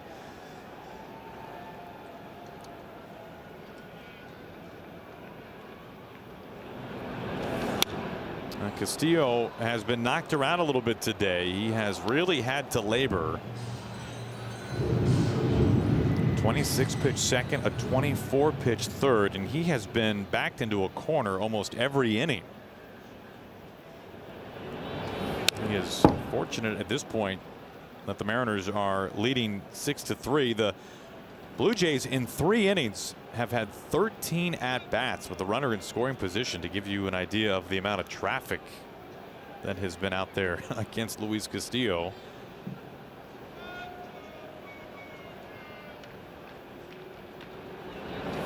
This ball is lashed out to the gap. Julio comes up with it, and Vlad is aboard for the 3rd time. He has, I mean, you cannot hit the ball harder with more consistency in 3 games than what this man has done against the Mariners. No, and both Bo Bichette and Vlad Guerrero, who did not have good numbers, the 2 of them coming into this game, 5 for 29 combined, or hitting a $172, but they have not been fooled at all. And Castillo's, fastball, it was there. It was right there at the top of the zone. But, every single year we have seen, the fastball velocity decrease, and we've seen his strikeout numbers decrease as well. Santander. If you're the Blue Jays, you look back at yesterday's game and you probably really feel like you gave one away. When you have Bo and Vlad reach base 7 times, which is what they did, those are games that as the Blue Jays you got to win. Santander swings and misses. Add to that, we've talked about all the chances they have had today. In yesterday's game, they went 3 of 19 with runners in scoring position. Well, you've talked about it, and I'll echo it. It's the fact they are not, as of yet, hitting the ball out of the yard. 12 home runs in 21 games.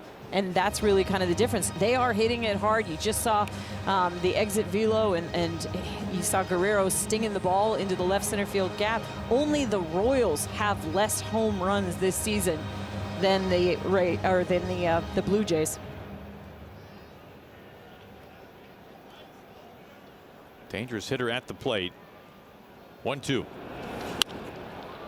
Soft fly ball. Dylan Moore calling off a Rosarena. He makes the catch. There is out number 1. You were talking about Luis Castillo. Still had a strong year last year. Still very productive in the Mariners rotation.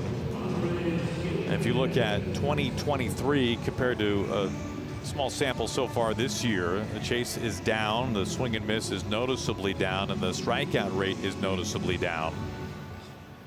This is just his 5th start, an all-star year back in 2023, but certainly trying to find a way to miss a few more bats. And it's not like it's a lot of velo. You go back to 2023, 96 and change. 2024, 95.6. 2025, 94.6. I mean, it's little, but really when you're talking about a hitter's swing decisions and when they have to make them, it's kind of a big deal.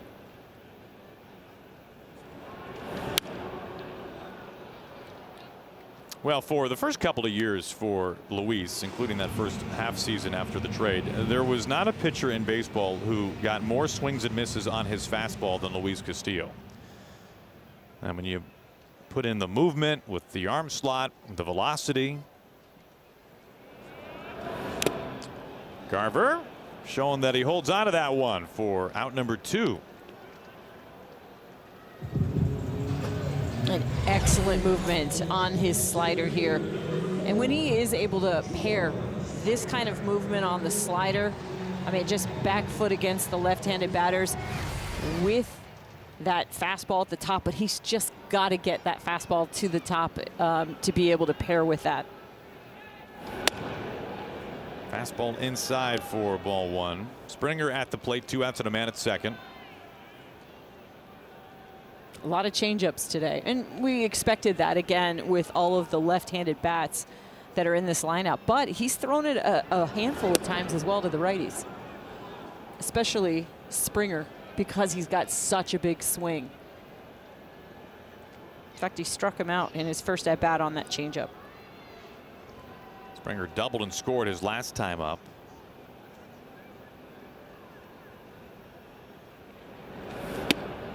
That was a good pitch, very much a strike, and is not called that way. EQC Tracer has it firmly inside the zone. That's a big miss.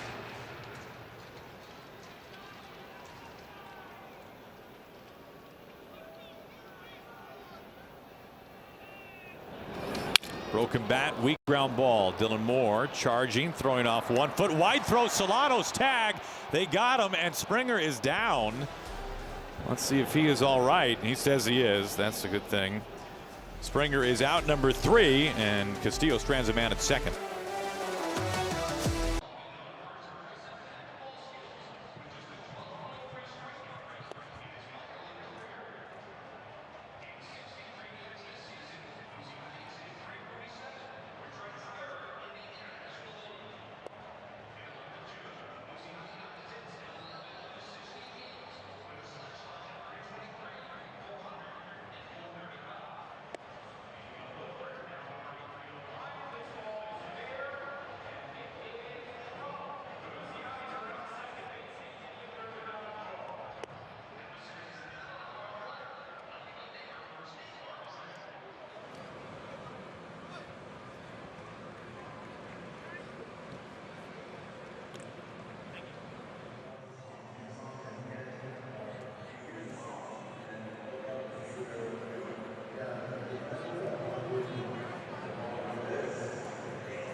Next Sunday, April 27th, the Mariners are hosting their 3rd Little League day of the season, taking on the Marlins. All kids 14 and under will take home this Mariners poster. Mariners.com/tickets. Mariners are leading as we turn the page and go to the 5th. Okay, this will be the 2nd time through for Schultz, and the Mariners need to start figuring him out pretty quickly. It's just a 3-run lead.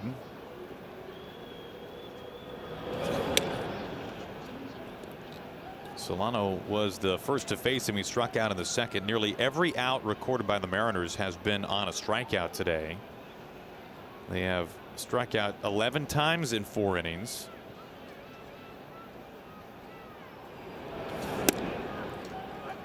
That just clips the corner. Again, as the game goes on, we're getting a better idea of what Paxton Schultz throws. 4-seam fastball, cutter. That changeup has been really good today as well. And occasionally, he's really been able to get a lot of miss on that slider. There's that changeup again. I mean, he really has located that pitch well. I haven't seen him leave that pitch up once. It is at the bottom or below the zone.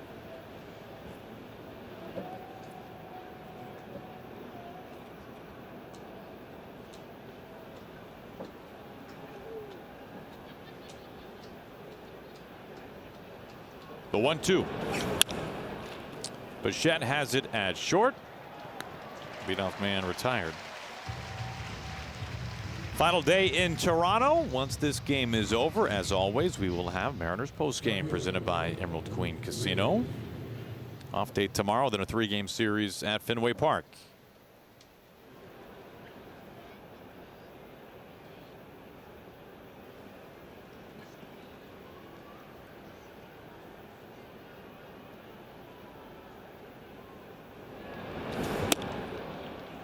At the knees for a strike to Luke Raley.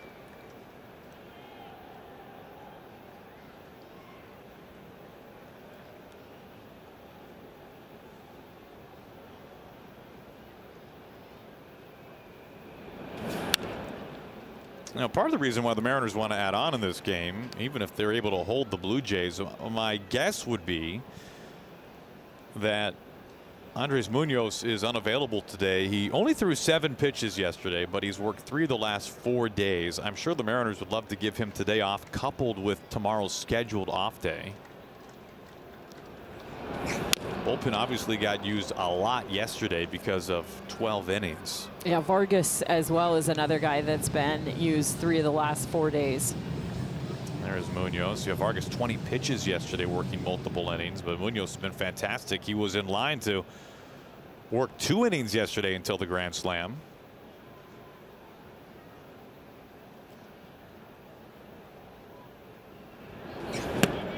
Raley down swinging. There's out number 2. Blue Moon bright spot, Ben Williamson. Yeah, what a week it has been. Called up to the big leagues on Sunday, picked up his first big league hit in his major league debut Tuesday in Cincinnati. Checked off the first ribby, checked off the first home run. Not a bad week.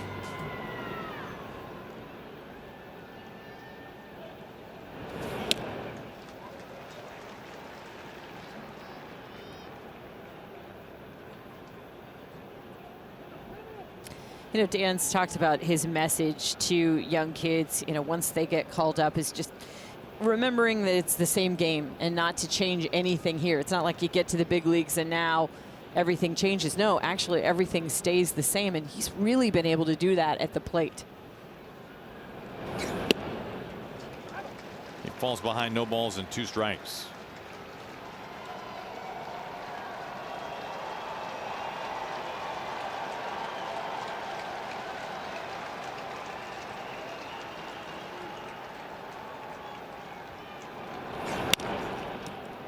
Third base, Wagner well off the bag.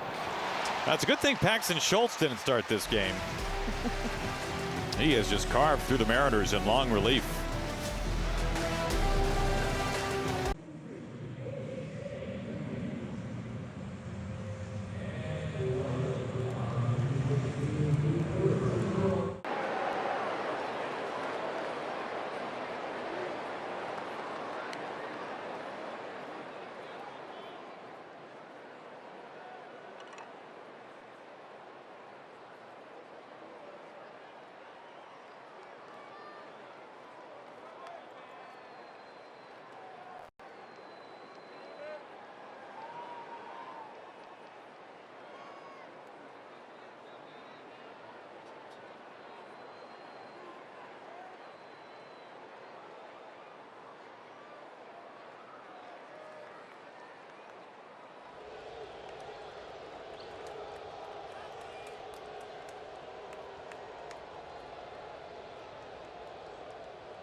Mariners baseball on Root Sports is brought to you by Emerald Queen Casino. 2 iconic R&B legends, one amazing night. Jeffrey Osborne with special guest Will Downing. Come to Emerald Queen Casino May 22nd.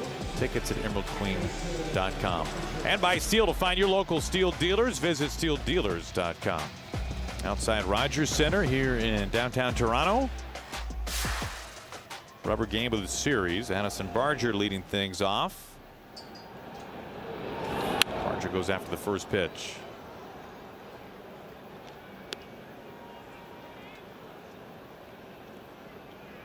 Already over 80 pitches for Luis Castillo.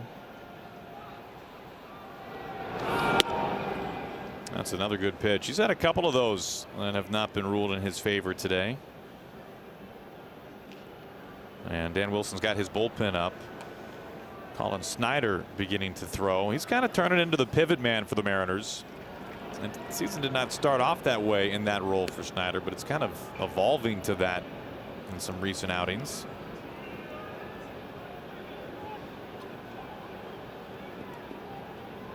Snyder was very good yesterday, an inning and a third. Jammed him, fouled back.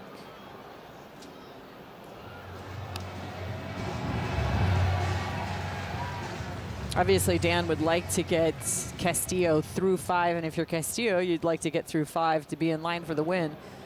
But he's going to need to get to contact here. Got the bottom half of the order, which has not always been easy today. Swing and a miss. That works too. Good start for Castillo. We keep talking about his best weapons are those fastballs, the four-seamer right there at the top, the two-seamer at the bottom. When he's doing that, he's just so tough to square up.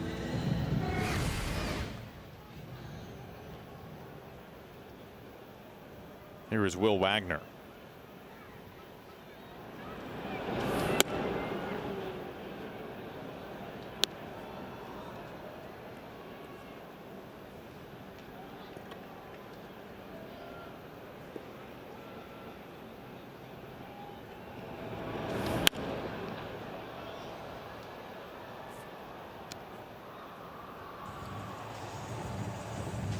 Now this is a Blue Jays team that makes more contact than any other team in baseball. One of the lowest strikeout rates in the majors.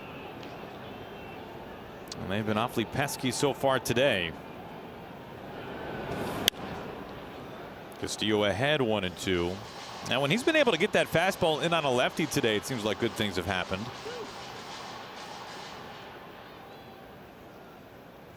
"90 pitches now with the bullpen up.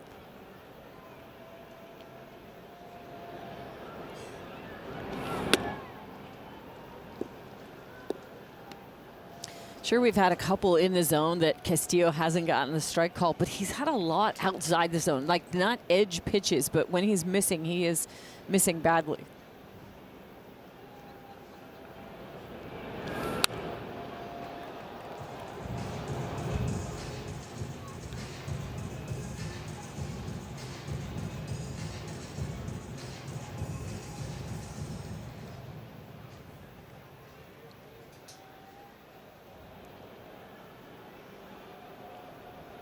The 2-2. Hit hard on the ground, backhand by Dylan Moore, plants and fires right to the chest of Solano. 2 up and 2 down. Well, the Mariners are back home next week, and the homestand begins with the City Connect captain's hat, available to the first 10,000 fans Friday against the Marlins. Mariners.com/tickets. Yeah, if you've got any City Connect gear, a little hoodie, something, I mean, this is going to top that outfit off. That is the fit right there, Aaron. Cherry on top right there. 2 outs, bases clean. Here's Heineman.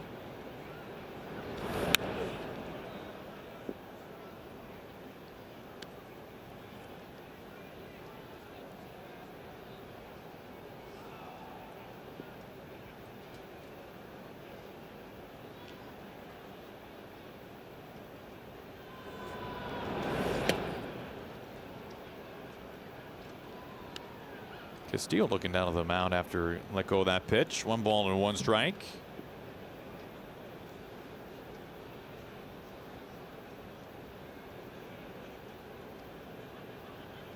Two outs, nobody on.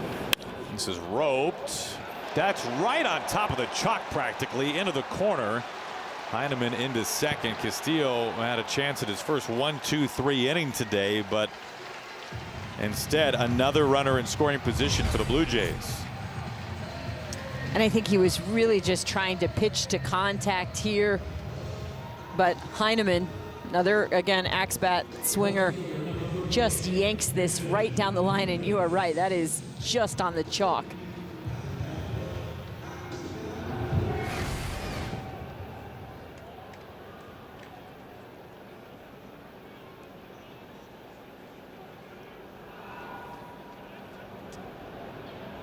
Lucas the batter, and almost scrapes him. This is very well the final hitter for Castillo. You got the top of the order next. Bichette would be batting for the 4th time against Luis. 97 pitches, and Snyder warmed up and ready in the bullpen.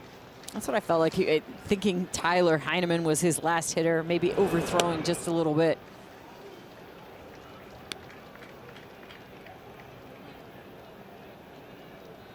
Well, the Mariners have simply not gotten much length out of their rotation consistently this year. And today's game will fall in that category once again, but he would love to get through 5 as he goes right after him, middle in with that heater. 2-1. It is really crazy, Aaron. We talked about it, right at the beginning of this broadcast, is just how this team is not winning in the traditional ways that we saw in 2024 with, their bullpen and their starting pitching carrying everything, and they've found different ways, which is a good thing. Wow, that ball really ran in on him. That's 100 pitches now for Luis. A strike away from getting out of this thing.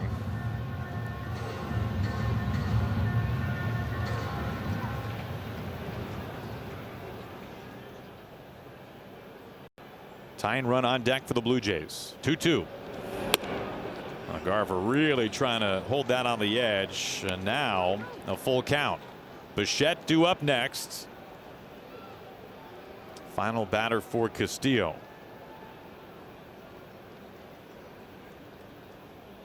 Two outs and a man on. The 3-2. Soft pop up, shallow right field. Rivas has got it underneath for out number 3. It was not the sharpest day for Luis Castillo, but he's able to limit the damage and get through 5. Mariners take the lead to the 6th. We'll be seeing Julio when we come back.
Well, fist bumps and high fives for Luis Castillo. Really had to grind through 5 innings. They knock him around for 10 hits, but he's able to limit the damage to just the 3 runs today.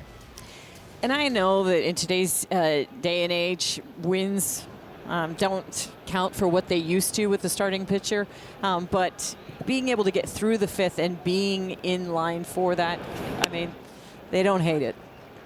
Called a strike. Well, and also just not having to cover that extra out if you're down in the bullpen, exactly. Right? Another factor there. Leo Rivas leads it off. Strike 1.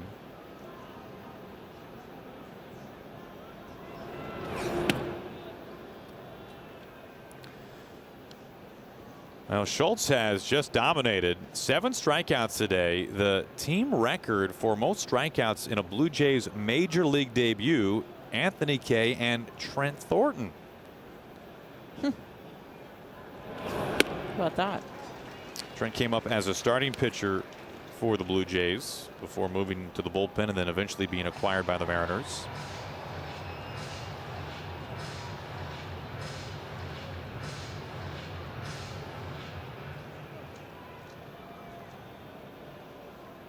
Trent Thornton, when you look at his repertoire now, I mean, he still has a starter's arsenal, if you will. But Schultz hasn't started a game this year, right? Yes, he is, from what we can tell, has made 4 appearances and worked a grand total of 8 2/3 innings with AAA Buffalo. I mean, if he's not built out, what he's doing is just even more incredible.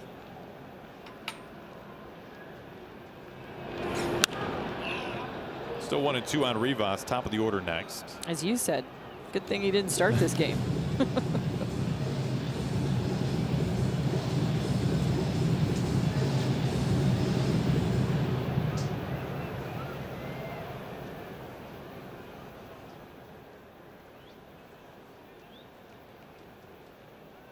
Rivas really choking up.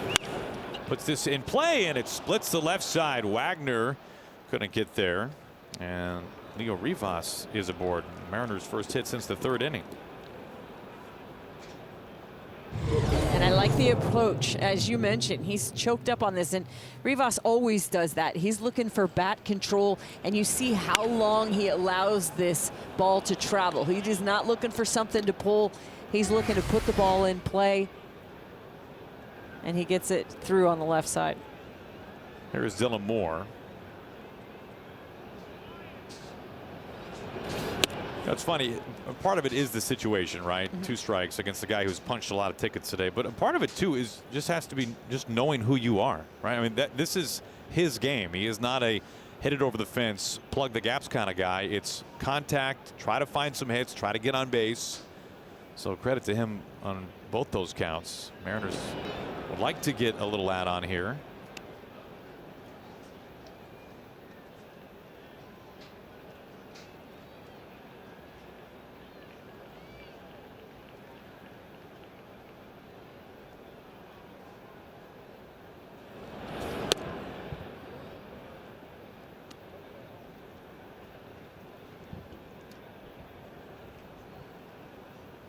Dylan began this game with a leadoff home run. 2nd time he's done that on this road trip.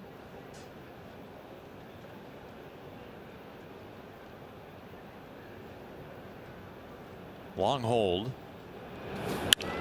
Fly ball, center field. Springer nearing the wall, and it holds it.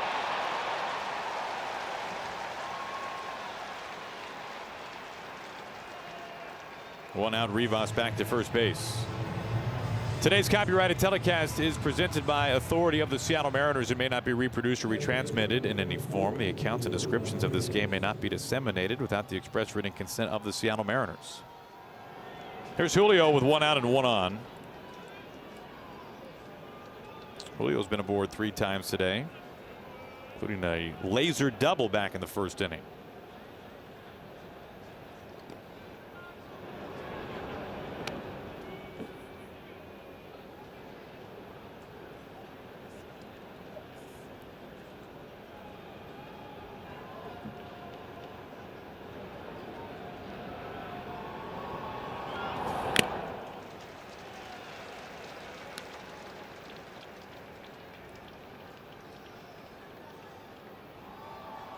Something Schultz has done really well. A lot of first pitch strikes,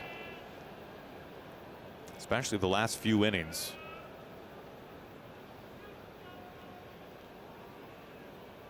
Oh, 1.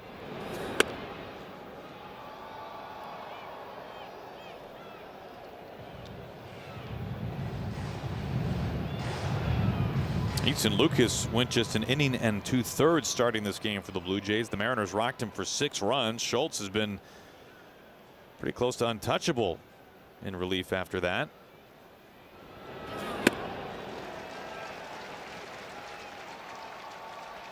He's given up just 2 hits. They've both been singles. And he does a really nice job of changing speeds. And you see the off speed to Julio. He actually hung a slider at the top of the zone and then comes back with the fastball in that same tunnel. On the ground to 3rd, Wagner. Over to 2nd, Jimenez. Not in time. Julio runs too well, able to avoid the double play.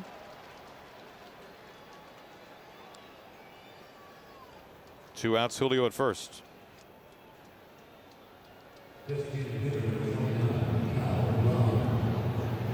is Cal Raleigh.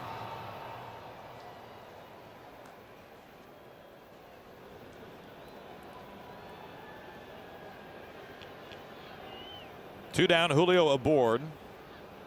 Cal has homered already today, homered right-handed.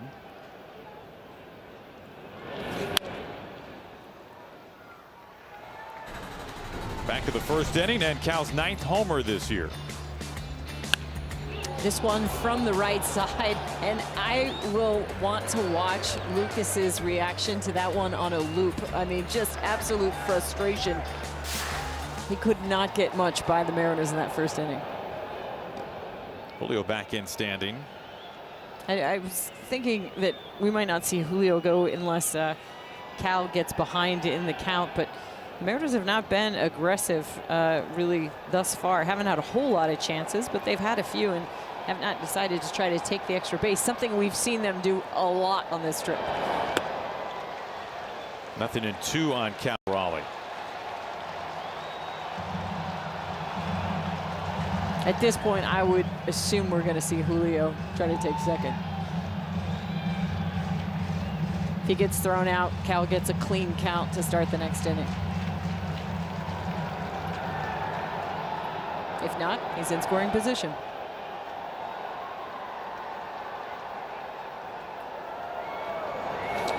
Down the line, pulled foul.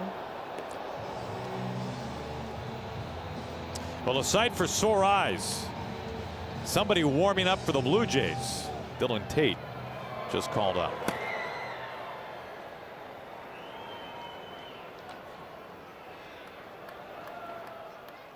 Two outs and a man on.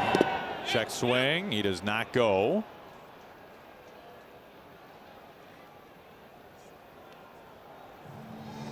In Cincinnati, Cal homered from both sides of the plate. That was the 4th time in his career he has done that.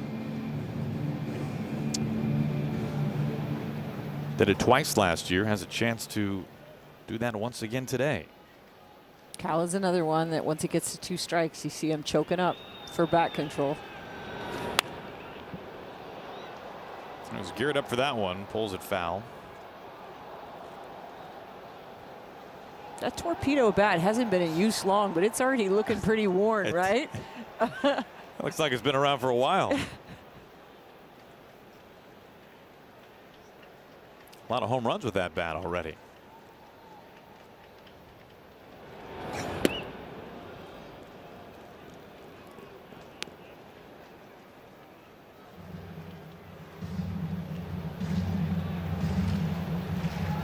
Two outs, Julio at first base.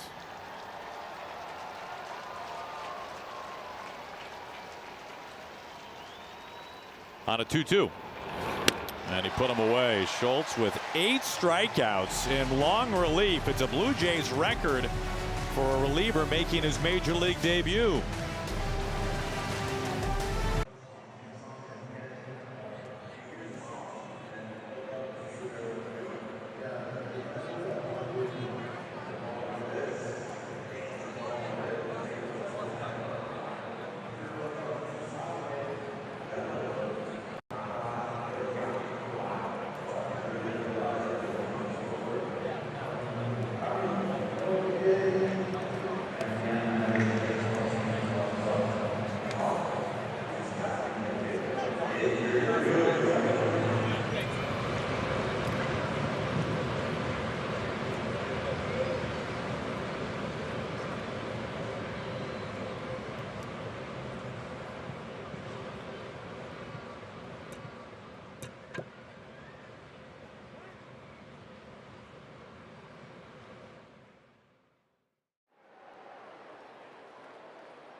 Welcome back to Toronto. I'm Brad Adam with you here at the Ford Sports Desk. We've told you the Mariners have 9 of the top 100 prospects in all of baseball, but they might have the most unique switch pitcher, Jurrangelo Cijntje. His last start in for High A Everett, 4 1/3. In fact, he had a shutout going into the 5th inning when he gave up a solo home run on his final pitch.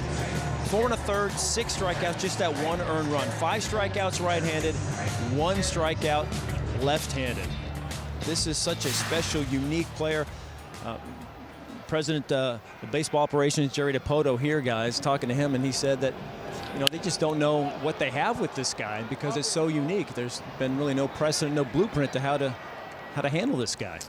Yeah, I mean, he is truly one of a kind, and it's really fun to see him pitching in person. We had a chance to see that in the breakout game, in particular in spring training. As Brad was talking about, the velocity from the right side. It's crazy. That in and of itself would make you a first-round draft pick. Yeah, he is touching upper 90s now, right-handed. Left-handed, he's more like 93, 94, and I'm like saying it as I'm scoffing. I mean, it's really impressive.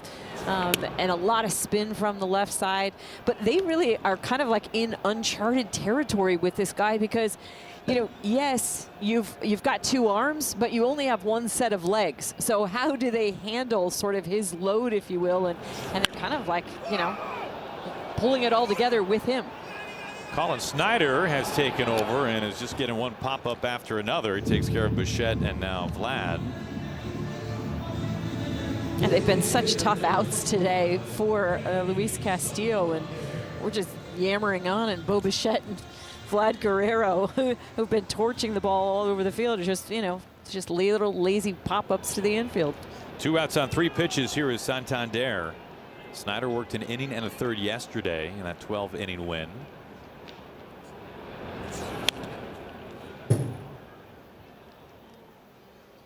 Cijntje was born left-handed but wanted to be a catcher like his dad. That was how the switch pitching began. He was a switch hitting shortstop for a while. On the ground.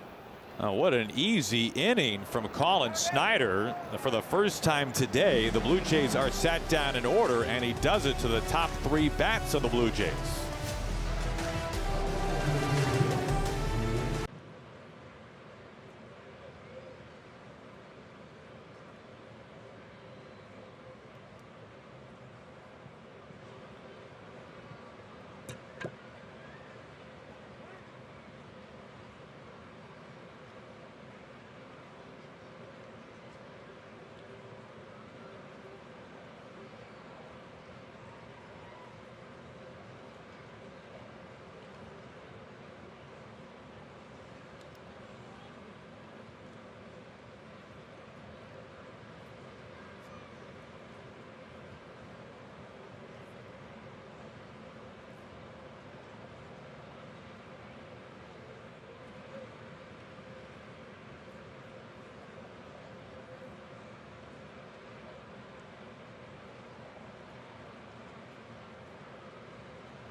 Today's Western Washington Toyota Dealers pitching matchup. Castillo gave up 10 hits over 5, but limited the damage to just the 3 runs. Meanwhile, the Mariners were all over Easton Lucas. They took it to him, 6 runs in just an inning and 2/3. Just shell-shocked. I mean, you look at Dylan Moore, obliterated his sweeper. Cal Raleigh destroys his slider. It didn't seem to matter what Lucas threw today. 4 hits on the 4-seam fastball, the changeup, the sweeper, the slider. I mean, they knocked him around, and again, he doesn't get out of the 2nd inning. Dylan Tate, just called up, former first-round draft pick many years ago by the Rangers, is on the hill. Randy fouls us away for strike 1. Blue Jays getting some reinforcements in their bullpen after that long 12-inning game yesterday.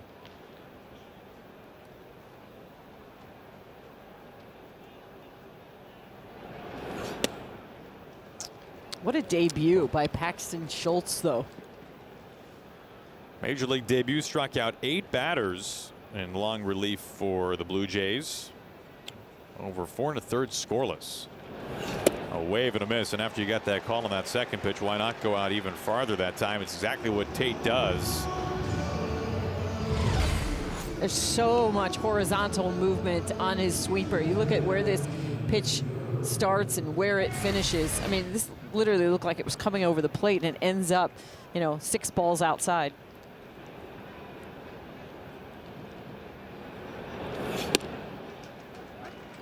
A strike one. Garver an RBI single earlier.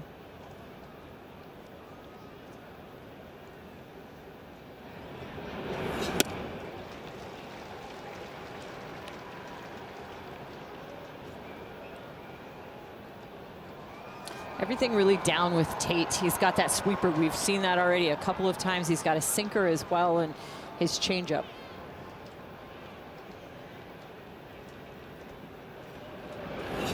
One thing you got to tell yourself as a hitter is kind of, maybe eliminate the middle and upper part of the zone, really zone in on that bottom part of the zone, because he's got so much horizontal movement, and then really lock in from the inside to the outside.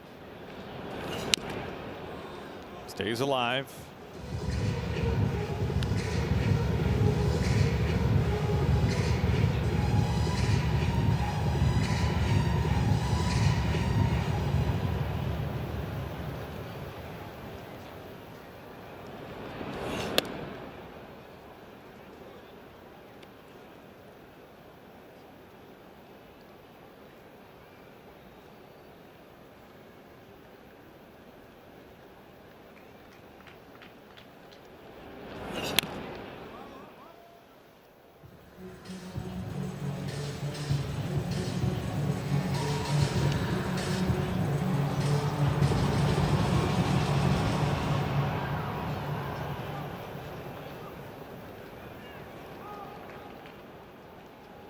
Two.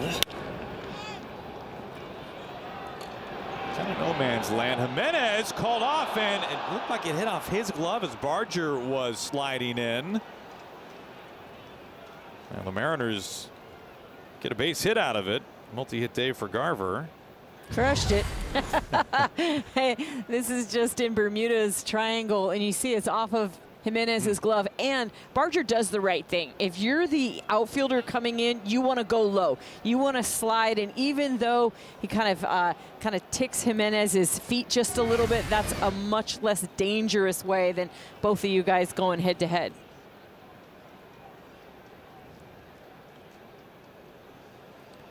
Rowdy Tellez, who hit the grand slam yesterday, homered in game 1 of the series. He will bat for Solano.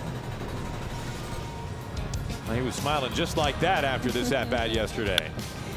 Middle in fastball, really almost on the black on the inside corner, and he hits his 5th career grand slam. But the thing I loved about that at-bat is the fact that he fouled off the pitch before it to keep the bat alive. Bases loaded, he knew there was nowhere to put him, and he was geared up for the fastball and didn't miss it. 1 out, 1 on. Mariners trying to get a couple of those runs back.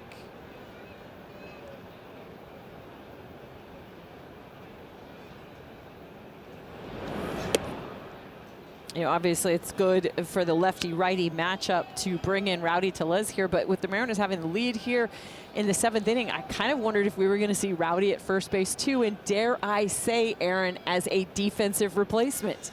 He has been good over there. That is quite the statement, Ange.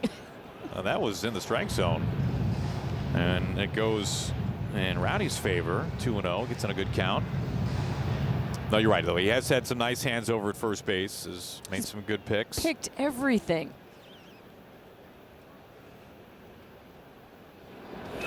Rowdy out to right field. Rowdy Tellez. He has done it once again. Homering in every game here in Toronto. It's a pinch hit, 2-run blast. And extends the Mariners' lead in the 7th inning. How about that? A Mariners fan collecting that baseball. It's Rowdy's 18th home run here at Rogers Center. We talked about them escorting Cal out of town. I don't think Rowdy wants to leave.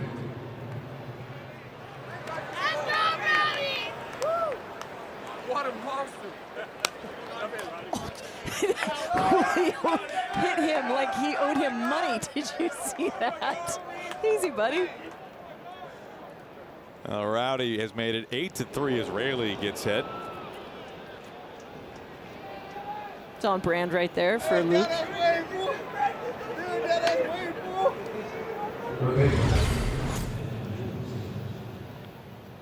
And this is when Rowdy is really good. When he leads with the hands and then whips the barrel through.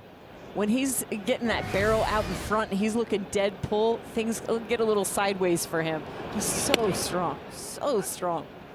First time in his career that he has homered in 3 consecutive games. And they come here in his old stomping grounds at Rogers Center. We were just talking about how important it is for these Mariners to add on.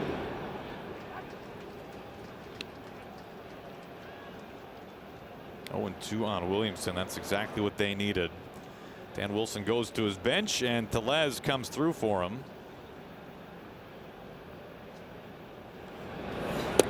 A wave and a miss on that sweeper in the other batter's box, and Williamson is down on strikes. Mariners Mother's Day weekend is coming up soon. You can treat mom to a day of baseball and unforgettable moments at T-Mobile Park, May 9th through May 11th. Mariners.com/tickets. I really hope my kids are paying attention. Here, Mom, we brought you to a ball game. I know. It's just what I wanted. Here's Rivas. And you think about that home run and what transpired right before it, that base hit from Garver that dropped into no man's land that easily, I shouldn't say easily, but it could have been caught, but just kind of find the right spot out there in right field. And because of that, it turns into a 2-run home run instead of a solo blast. So good timing there.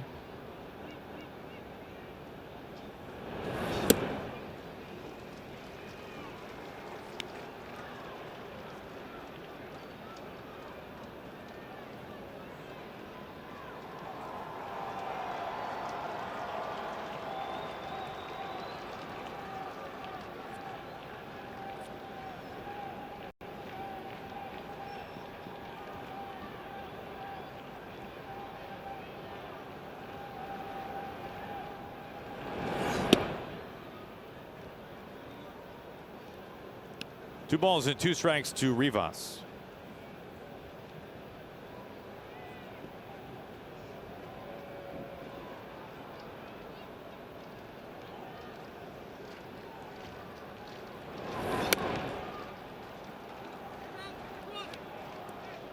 He's able to work the count full. Top of the order is due up next if he can reach.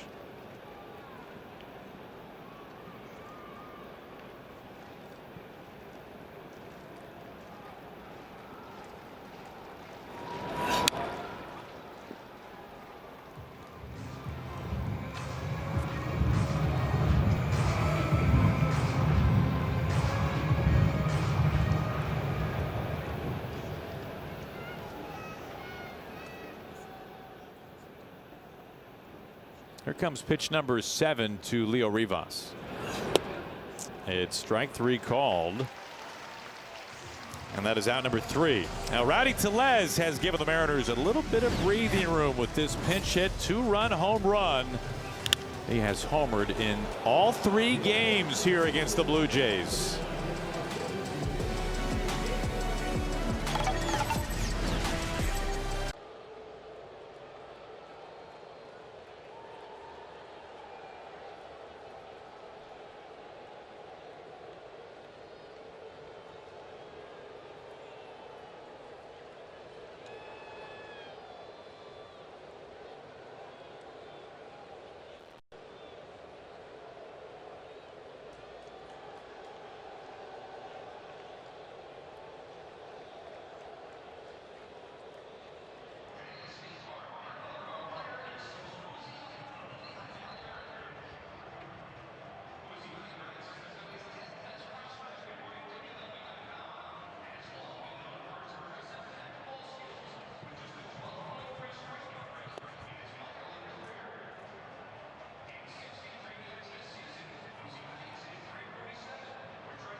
Play Mariners scratch from Washington's lottery, and you could be out of here with a trip to 2026 spring training in sunny Arizona. Play today.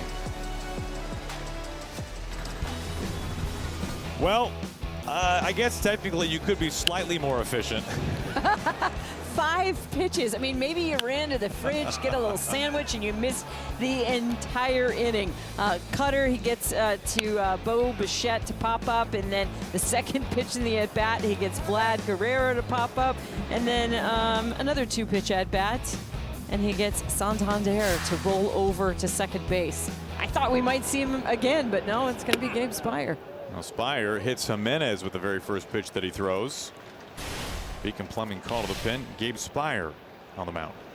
Yeah, 4-seam, 2-seam combination, and he's got the slider in between, and he's got that 85-mile-per-hour slider, so it's not this huge difference between his fastball. It sits at 95, but just enough to make hitters really struggle with the difference. Now Speier, one of the few guys who did not throw yesterday. Couple of days rest for Gabe, now facing George Springer. Of course, you got all these lefties in the bottom half of the order. Springer, the lone right-hander. You do have a switch hitter batting 8th, due up in a few spots, but a big lefty pocket here for Gabe. That's why he's in.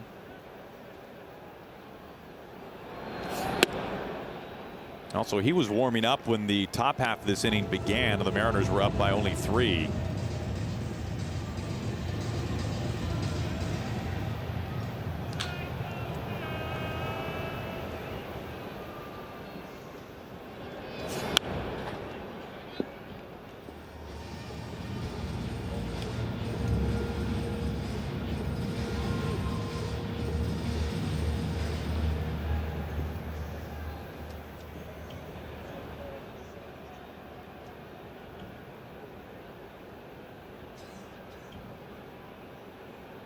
One, two. Way upstairs.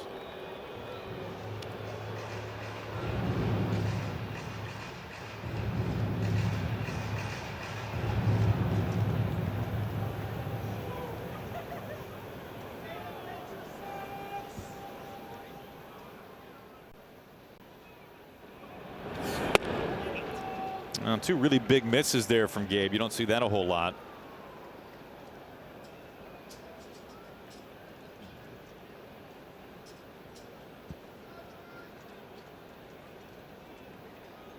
Gabe was not especially sharp in his last outing in Cincinnati. 3-2. And he misses well outside. Yeah, some big misses last 3 pitches. So a hit batter. And now a walk to Springer, and they're 2 men aboard with nobody out.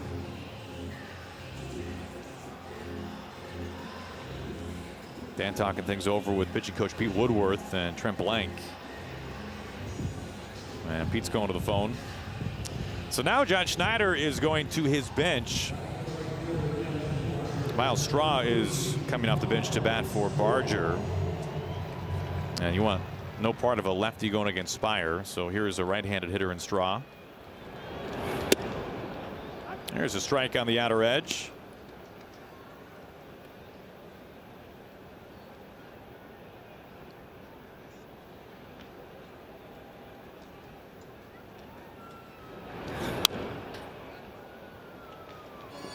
Ahead 0-2. That's a good sign. Yeah, that's more like Gabe Speier. Obviously, he's a big DTZ guy, and the goal was to get back to that this year. You know, 2024, there's some injuries, some things going on, but you go back to 2023, like a 40% chase rate, the highest in baseball, to give you an idea of what he was able to do.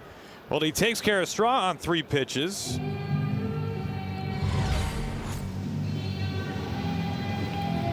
And Gabe just goes right at him here with the 4-seam fastball towards the top of the zone and blows it right by him at 95. I saw Legumina and Thornton warming up inside of Dan's bullpen.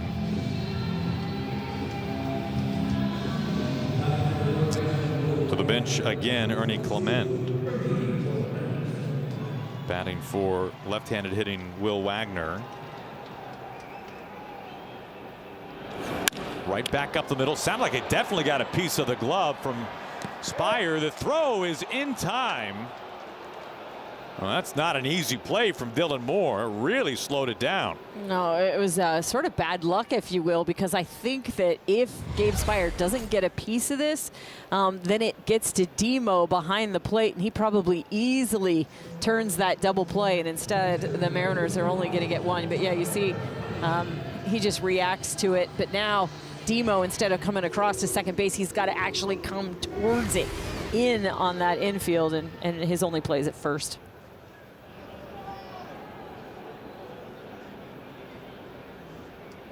Switch hitting catcher Heineman.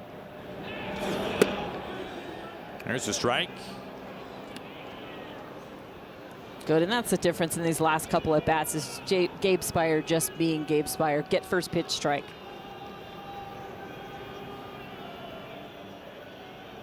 Three-hit day already for Heineman. A couple of infield base hits.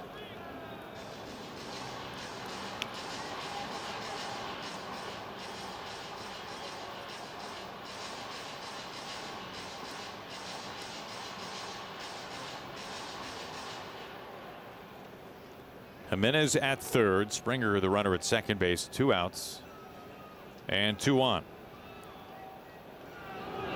That's more like it. 97 up and above the zone. Gabe Spire with a punch out to strand a couple in scoring position.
Mariners calendar, day off tomorrow, Marathon Monday in Boston, 3 games at Fenway Park. Then the Mariners back home, 3 against Miami over the weekend, and then 2 against the Angels before the Mariners hit the road again.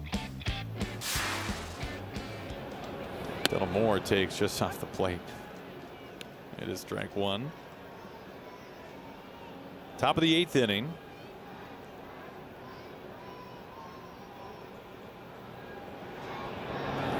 Hit hard into left field. Dylan Moore starts things off with a leadoff single. Number changes for the Blue Jays. They really went to their bench there in the bottom of the 7th against Spire. Straw is in the game in center field. That moves Springer to right field. Ernie Clement takes over at third base.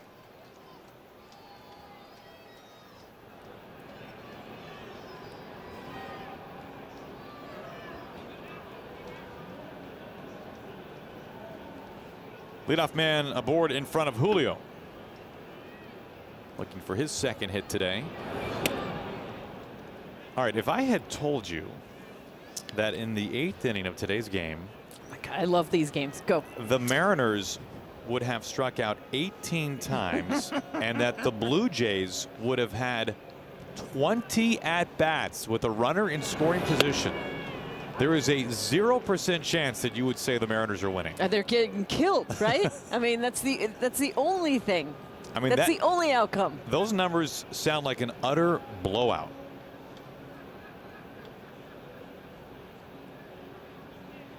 I mean, you just even look at Dylan Moore, who's on first base. The home run on the sweeper. By the way, he also just stung a single on the sweeper. Different pitcher, obviously, but a couple of strikeouts in between, though. I mean, and even his out in the 6th inning, that was to the wall. I mean, they are hitting the ball well, or they are not hitting the ball at all. And it's been one of those days. 2 balls and 2 strikes. I mean, even Julio in his strikeout managed to get on base. Yeah, right. That's Yes, the kind of day it's been. The error by the catcher Heineman.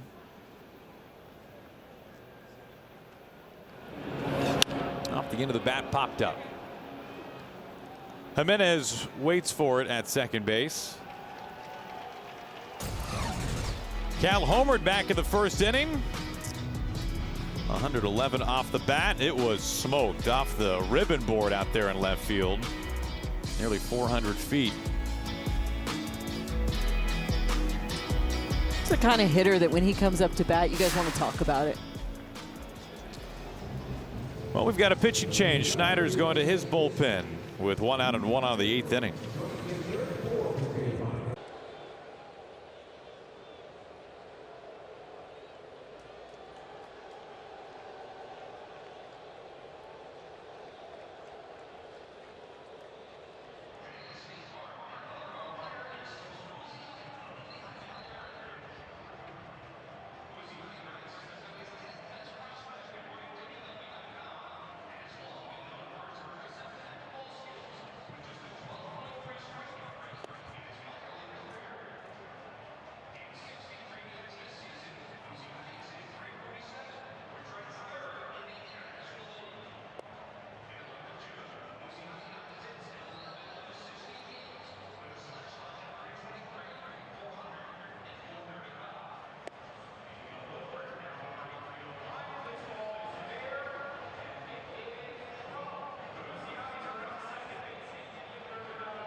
Brad Adam with you once again here at Rogers Center at the Ford Sports Desk while the Blue Jays have a pitching change.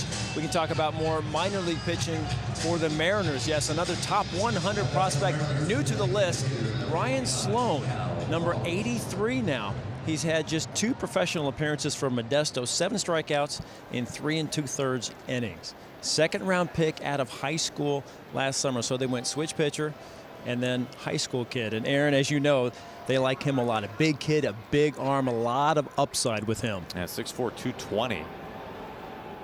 Cal. Everybody's heart stopped for just 1 second here. Fouls it away. And so John Schneider has got an idea in his head that he wants Cal hitting from the right side. I'm not really sure why, but let's go with it. Fluharty, they got a cutter and a sweeper combo, but he's going to throw that cutter 70% of the time, and you can understand why opponents have not had a lot of success against it. They're just hitting .083 so far this year. Yeah, Schneider going to the downside of his bullpen right now. And Fluharty, there's some guys that you just say he's got to be a lefty, right? And with a name like Fluharty, it all tracks. Rookie southpaw.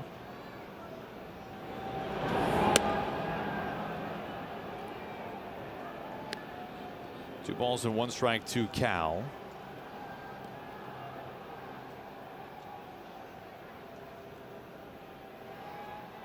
One out, 1 on.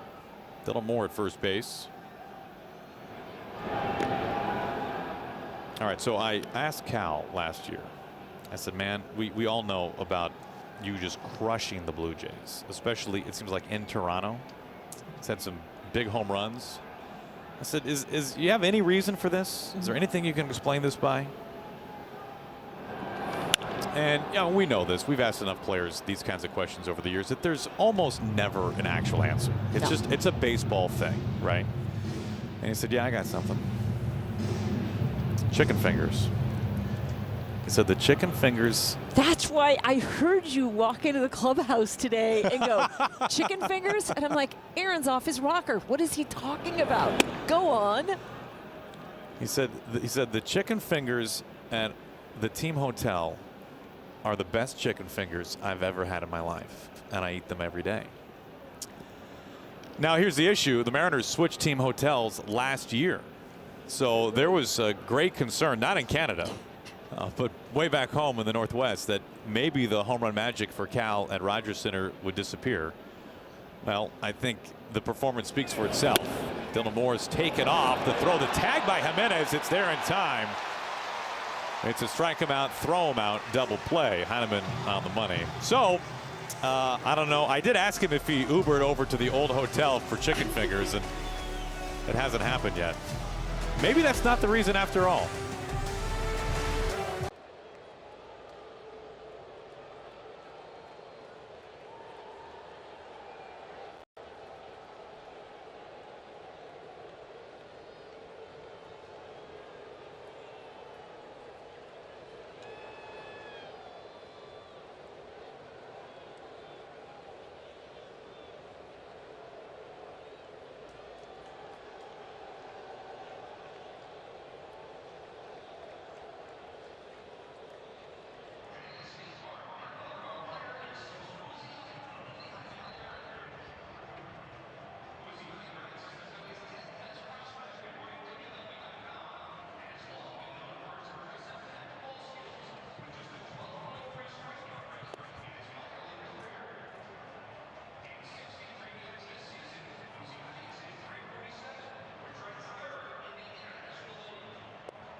Rowdy Tellez has homered every game of this series. Today, a pinch hit, 2-run home run. And you look at what he has done here in Toronto. I would say buy a ticket in right field. I'm so happy that a Mariner fan got that ball on his most recent. I mean, we've got to clarify which home run. Yeah, the grand slam yesterday in the 12th, 430 feet. Former Blue Jay Trent Thornton is on the mound. 9-1-2 due up.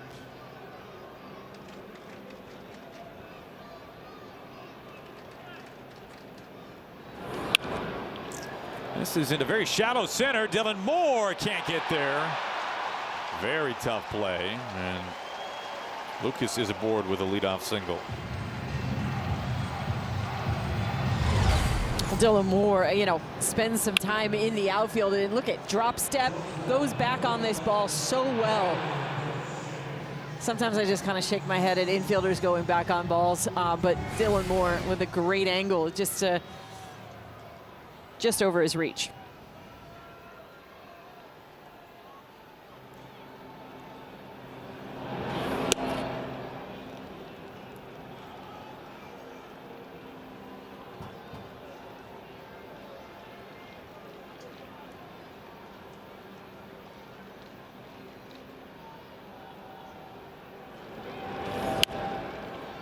In on his hands. 1-1 strike.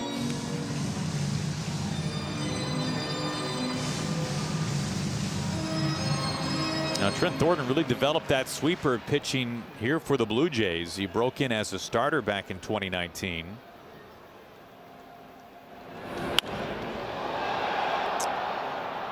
Very deep but very foul. Yeah, you mentioned the sweeper, and he's got that sinker sweeper combination that's really an effective tool between those two pitches.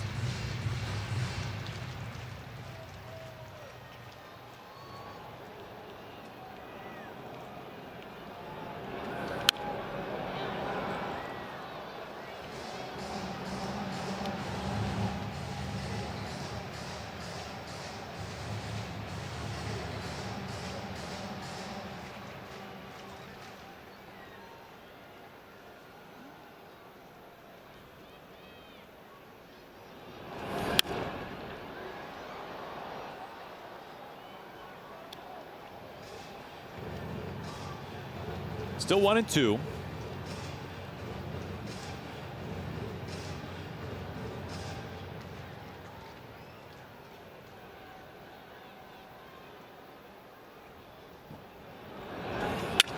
Shatters the bat. Tellez belly flops on it, and Thornton gets to the bag for the out. That was like in slow motion. Oh, Rowdy, I love you. You are the best. And this is really difficult because, as you mentioned, I mean, well, look at this bat. This bat is in like 6 different pieces. Rowdy coming off the base, and then there you go. He's down. Good job by Thornton coming over to cover. Get it done. Just get it done. So a man at second. All right, so when I see Vlad batting here against Trent Thornton, it does remind me of a story that Trent shared a couple of years ago. 2019, both these guys are breaking into the big leagues. Trent Thornton is a rookie starting pitcher for the Blue Jays, and you know, Vlad was one of the most hyped prospects the game had had in a long time, and certainly a foundation building block piece here in Toronto. Well, Thornton had made 8 starts in the big leagues and had not picked up his first major league win, and it was really wearing on him. He's trying to get that first W for all the obvious reasons, and it's in early May. The Blue Jays are all the way across the country playing the Giants in San Francisco, and Vladdy is the headliner, right? Everywhere the Blue Jays go, it's all about Vlad, and everyone is counting down the moments until Vlad hits his first major league home run. Trent Thornton pitches well, and on the same day that he picks up his first major league win, Vlad hits his first and second career major league home run. And when they go in the clubhouse after the game, the beer shower is all for Vlad, and Trent's just there with his glasses in the corner like, hey guys, I got my first major league win. Anybody? No, why don't you guys just go talk to Vlad. Like if they're looking down the bottom of the champagne bottles, like, sorry, buddy, there's nothing left. Nothing left. So sorry. So old teammates going against each other right here on a memorable night for both of them, but one was celebrated slightly more. Off the plate for ball 4. Well, good. Now whenever I need to figure out when Thornton got his first major league win, I'll just look up when Vladdy hit his first major league home run. It's easy searchable now. Vlad aboard for the 4th time.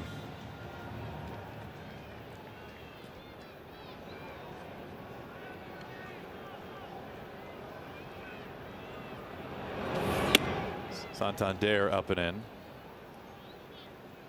That's what I sense right there in that walk, seething from Trent Thornton.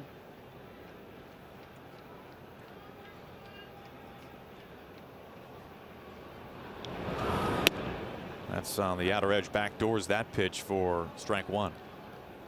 That is such a hard pitch. I mean, you just can't help it as a left-handed batter. You see it that far out, you mentally given up on it halfway on its distance to home.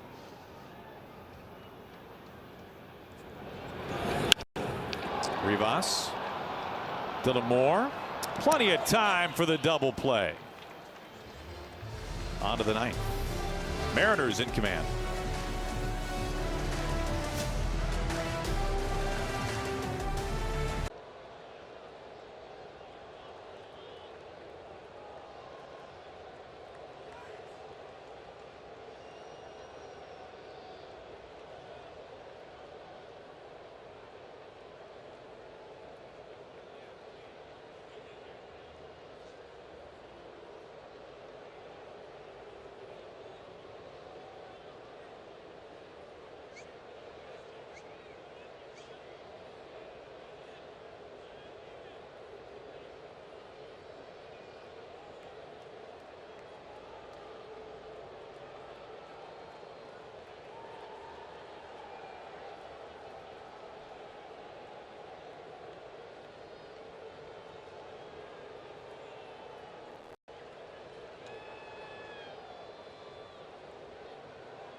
Get more baseball for your buck with Mariner Value Games. Grab tickets for as little as $10 to both Mariners matchups against the Angels April 29th and 30th. Mariners.com/value games.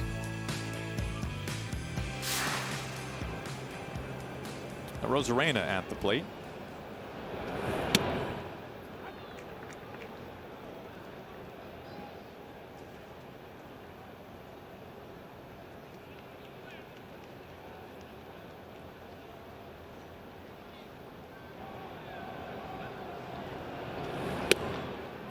Upper outside corner, 0-2.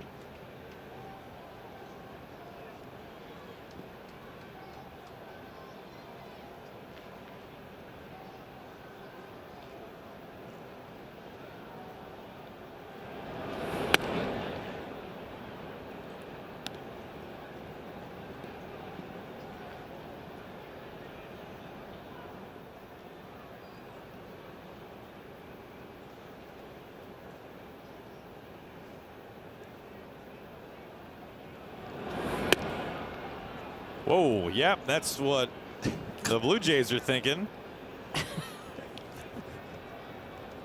Uhari walking. I mean, he literally took an entire lap around the mound before accepting the ball back from Heineman. That's been a erratic strike zone today on both sides. High fly out to left field. And there is out number 1.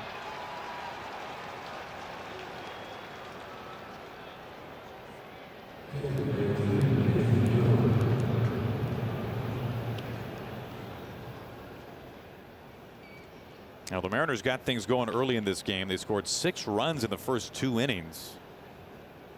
And they tacked on 2 more in the 7th on the pinch hit home run by Rowdy Tellez.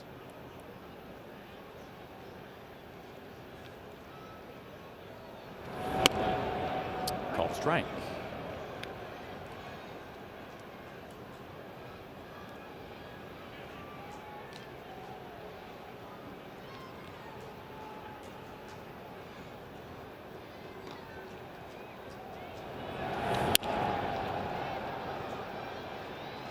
This is towards the seats and foul ball into the crowd. I good to see Mitch Garver checking in with a couple of hits. I know the one was a blooper that just found Grash, but remember in his 3rd at bat he almost killed Schultz with that line drive back up the middle. But you know, the opportunities have been few and far between for him, so good to see him get in with a couple knocks.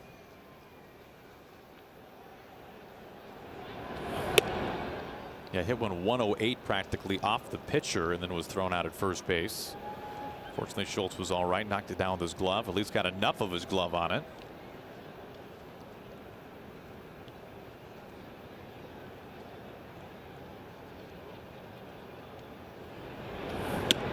Tries to backdoor that. Got your passport? You're all set? You good? I do. You double checked? Well, Jack's so smart. He made everybody use their passport as IDs or for IDs when we were leaving Seattle, just to make sure we wouldn't run into any problems. But I actually had to get a new one this year. Well, that's always fun. Yeah, exactly. Yeah, see, last year at this time, right now, I did not have my passport. Wait, oh, no. Like you were in Toronto. How did you get in the country, Aaron? And should we be telling this story on television? Everything's fine now. I'm just a remarkably paranoid person when I'm here in Toronto, especially on getaway day. Yeah, so I had my passport to come into the country. It was not a problem. And then as we were on the bus driving to Rogers Center on getaway day last year, I was like, you know, I'm going to find my passport in my bag, where it always is, in that one pocket where I always keep it. And I opened up my backpack, and there was no passport. So instantly, full sweat, just drenched immediately. And it's just like, maybe it's in a different pocket, maybe it fell and it was to the bottom of the bag. So it's just ripping the bag apart. Looking in my actual pockets, the passport is nowhere. It is not on my person, as they say. And then it dawned on me, I had my passport on the inner pocket of my sport coat when we landed. It was a sport coat trip. You had to dress up to cross the border that time. Where's the sport coat? And the sport coat is in my team bag. Jimenez makes the catch. The sport coat is already packed in my suitcase, the big check suitcase that I've already given to the bellman who has put on the luggage truck, which has gone to the airport. So I go into the clubhouse right away. I mean, drenched again. I go into the clubhouse here at Rogers Center and I find Billy, one of the clubbies. I said, Billy, any chance are the team bags here? Are they here? And he said, no. Why would we bring them here? They're at the airport already. And of course, I think it's in my sport coat, but I don't know for a fact. But you got in the country, so you know it's not on you, so it's got to be there. I mean, you hope. And so I said to him, hey man, is there any way? I'm so sorry, but when you guys load the bags on the plane, can you find my bag? You know, the one black suitcase in with 75 other black suitcases, and pull it aside for me. And so when we get off the bus, there's my suitcase. Billy, I will always owe you. And I rip apart my stuff to find my sport coat, and thank goodness there it was inside my pocket on the inside of my sport coat with my suitcase thrown apart all over the tarmac. Wind blowing everything, dirty clothes everywhere. You don't care though. Oh, I could care less, and I got it, and I made it home. And my plan was, by the way, if it wasn't in there, I was just gonna Uber to some random hotel and not tell anybody. I'm not gonna be that guy. Guys, I'll figure it out.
Well, the frustration that the Blue Jays must be feeling right now. The Mariners are 3 outs away from a series win. The Blue Jays have had 50 at-bats in these 3 games with a runner in scoring position, have not cashed in. They have left 32 men on in 3 games, all while the 2 biggest bats have been spectacular. Bichette and Guerrero have on-based 400 and 600 respectively. This goes back, though, to the fact that, the Toronto Blue Jays are putting 2 and 3 hits together. The problem is they are not hitting the ball out of the yard this year. They are not catching that ball out in front. They're stinging the ball, all kinds of things hit all over the park, 95 plus, but they are not lifting the ball right now. Again, just 12 home runs in 21 games, now 22 games. Amina takes over on the mound to get the final 3 outs. Jimenez is at the plate. You do have to credit the Mariners pitching for quite a bit of that. Right now they allowed the runners to reach, and they helped to create all the opportunities for the Blue Jays. But this has been just kind of the ultimate bend but don't break kind of series for the Mariners. And one thing that we have seen so far this entire year is just how good the bullpen is as well.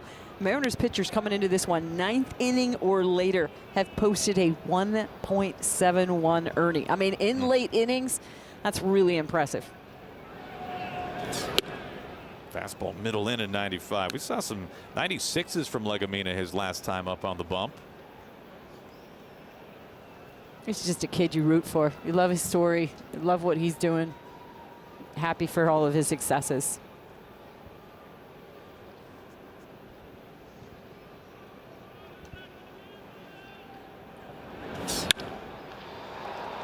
Julio cutting across.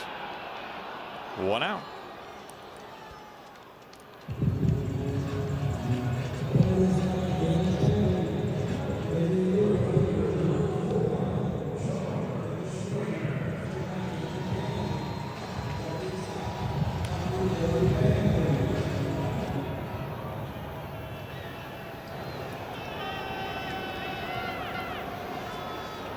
Blue Jays down to their final 2 outs.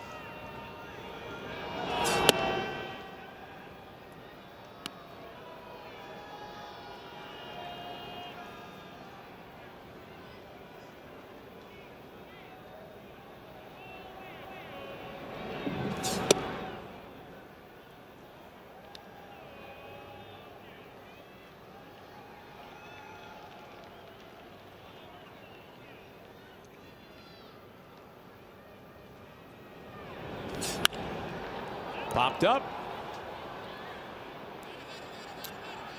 Rivas calling for it. 2 down.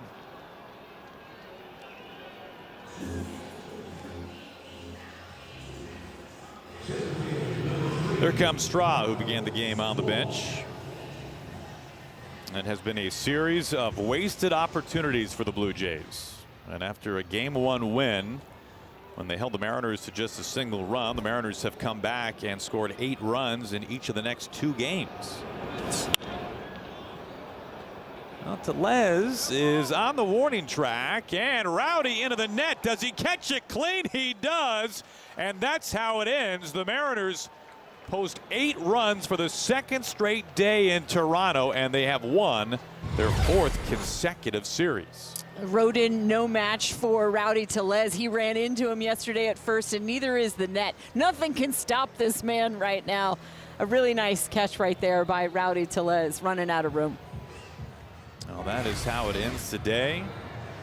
Yeah, the Mariners, man, they have gotten themselves on a nice little run. They went 5-1 on that homestand. They won a series in Cincinnati. They've now won a series in Toronto. It's on a Fenway. And I'll tell you what, Ange, when they took 5 out of 6 against Texas and Houston, you were saying, hey, this is good because you're about to go on a really tough road trip.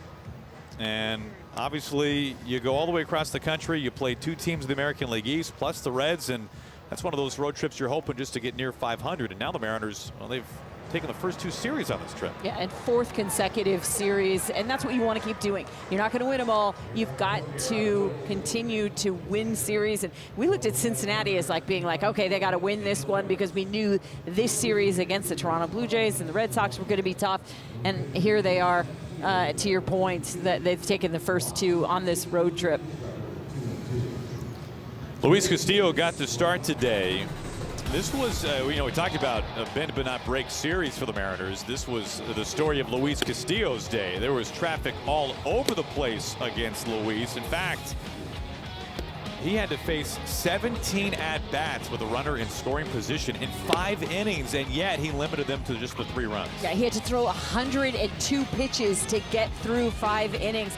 And on top of that, he had a lineup chock full of left-handed batters. I knew this was going to be a challenge for him today, and the fact that he got through 5, you see the 5 strikeouts, a couple of walks, really impressive. Used the changeup to lefties and to righties today, and I always said I really like the way Mitch Garver calls the game with Castillo out on the hill. Now, speaking of Mitch Garver, he's alongside Brad Adam. Brad? Aaron Ainge, thank you very much. We'll talk about Mr. Castillo later, but let's first talk about the offense. 6 runs those first 2 innings. You knocked little Easton Lucas out of the game. What did you see from the offense? What was kind of the game plan? What was working those first 2 innings? We kind of hit all of his pitches. I think the guys came in ready to swing today. Knew we were going to be getting strikes, and Demo started us off with a homer. So from that point on, guys were just all over him. You had a knock, RBI knock. You had another one fall through. You had one taken away. Are you a hitter that believes over the course of a season they all kind of even out? That's instant karma right there. I needed that one. That was instant karma. I hit the ball really hard in that one at bat and my third at bat, and then to have one fall in, that was good for me. Starting to feel a little bit better at the plate? Yeah, I mean, I've been feeling comfortable all season. Like I've continued throughout spring training to feel comfortable and into the season. Sporadic at bats, but being able to get in there and help the team win and maybe come off the bench and get a knock like I did the other day. All the things that I can do to help the team. Teams have been playing so well of late. This 4 straight series, 9-3, your last 12. What are some of the reasons why that you've seen you guys have picked up your play? I think the offense is really clicking right now. We're running the bases really well. We're swinging the bats. We're not striking out a tremendous amount, and then the pitching's been holding us down too. I mean, when the offense is going well, we'll pick up the pitching. When the pitching's not doing well, it's everybody's working together. A grind for Mr. Castillo today. He gets through 5, he gets the win. A lot of traffic, but no big hits and no big innings. How was he able to kind of get through those 5? Yeah, it's not ideal to put the leadoff man on second base every inning, but he did have 2 innings there where they started off with a double and was able to pitch around some traffic. Just really big for the confidence boost moving forward. He'll throw his pen and we'll tighten some things up, but just a grinder outing and to be able to get through 5 there and give our bullpen a chance to shut it down, that's huge. Well, he did it and you guys did it as well. Appreciate the time. Congratulations, and as we say, happy flight. Happy flight, exactly right. Mitch Garver and the guys going off to Boston, an off day. A series win here in Toronto for the first time in 4 years. Yeah, more dancing here in Toronto. Cal Raleigh and the guys getting it done once again. 8-3 the final. Our post-game show just beginning on Root Sports.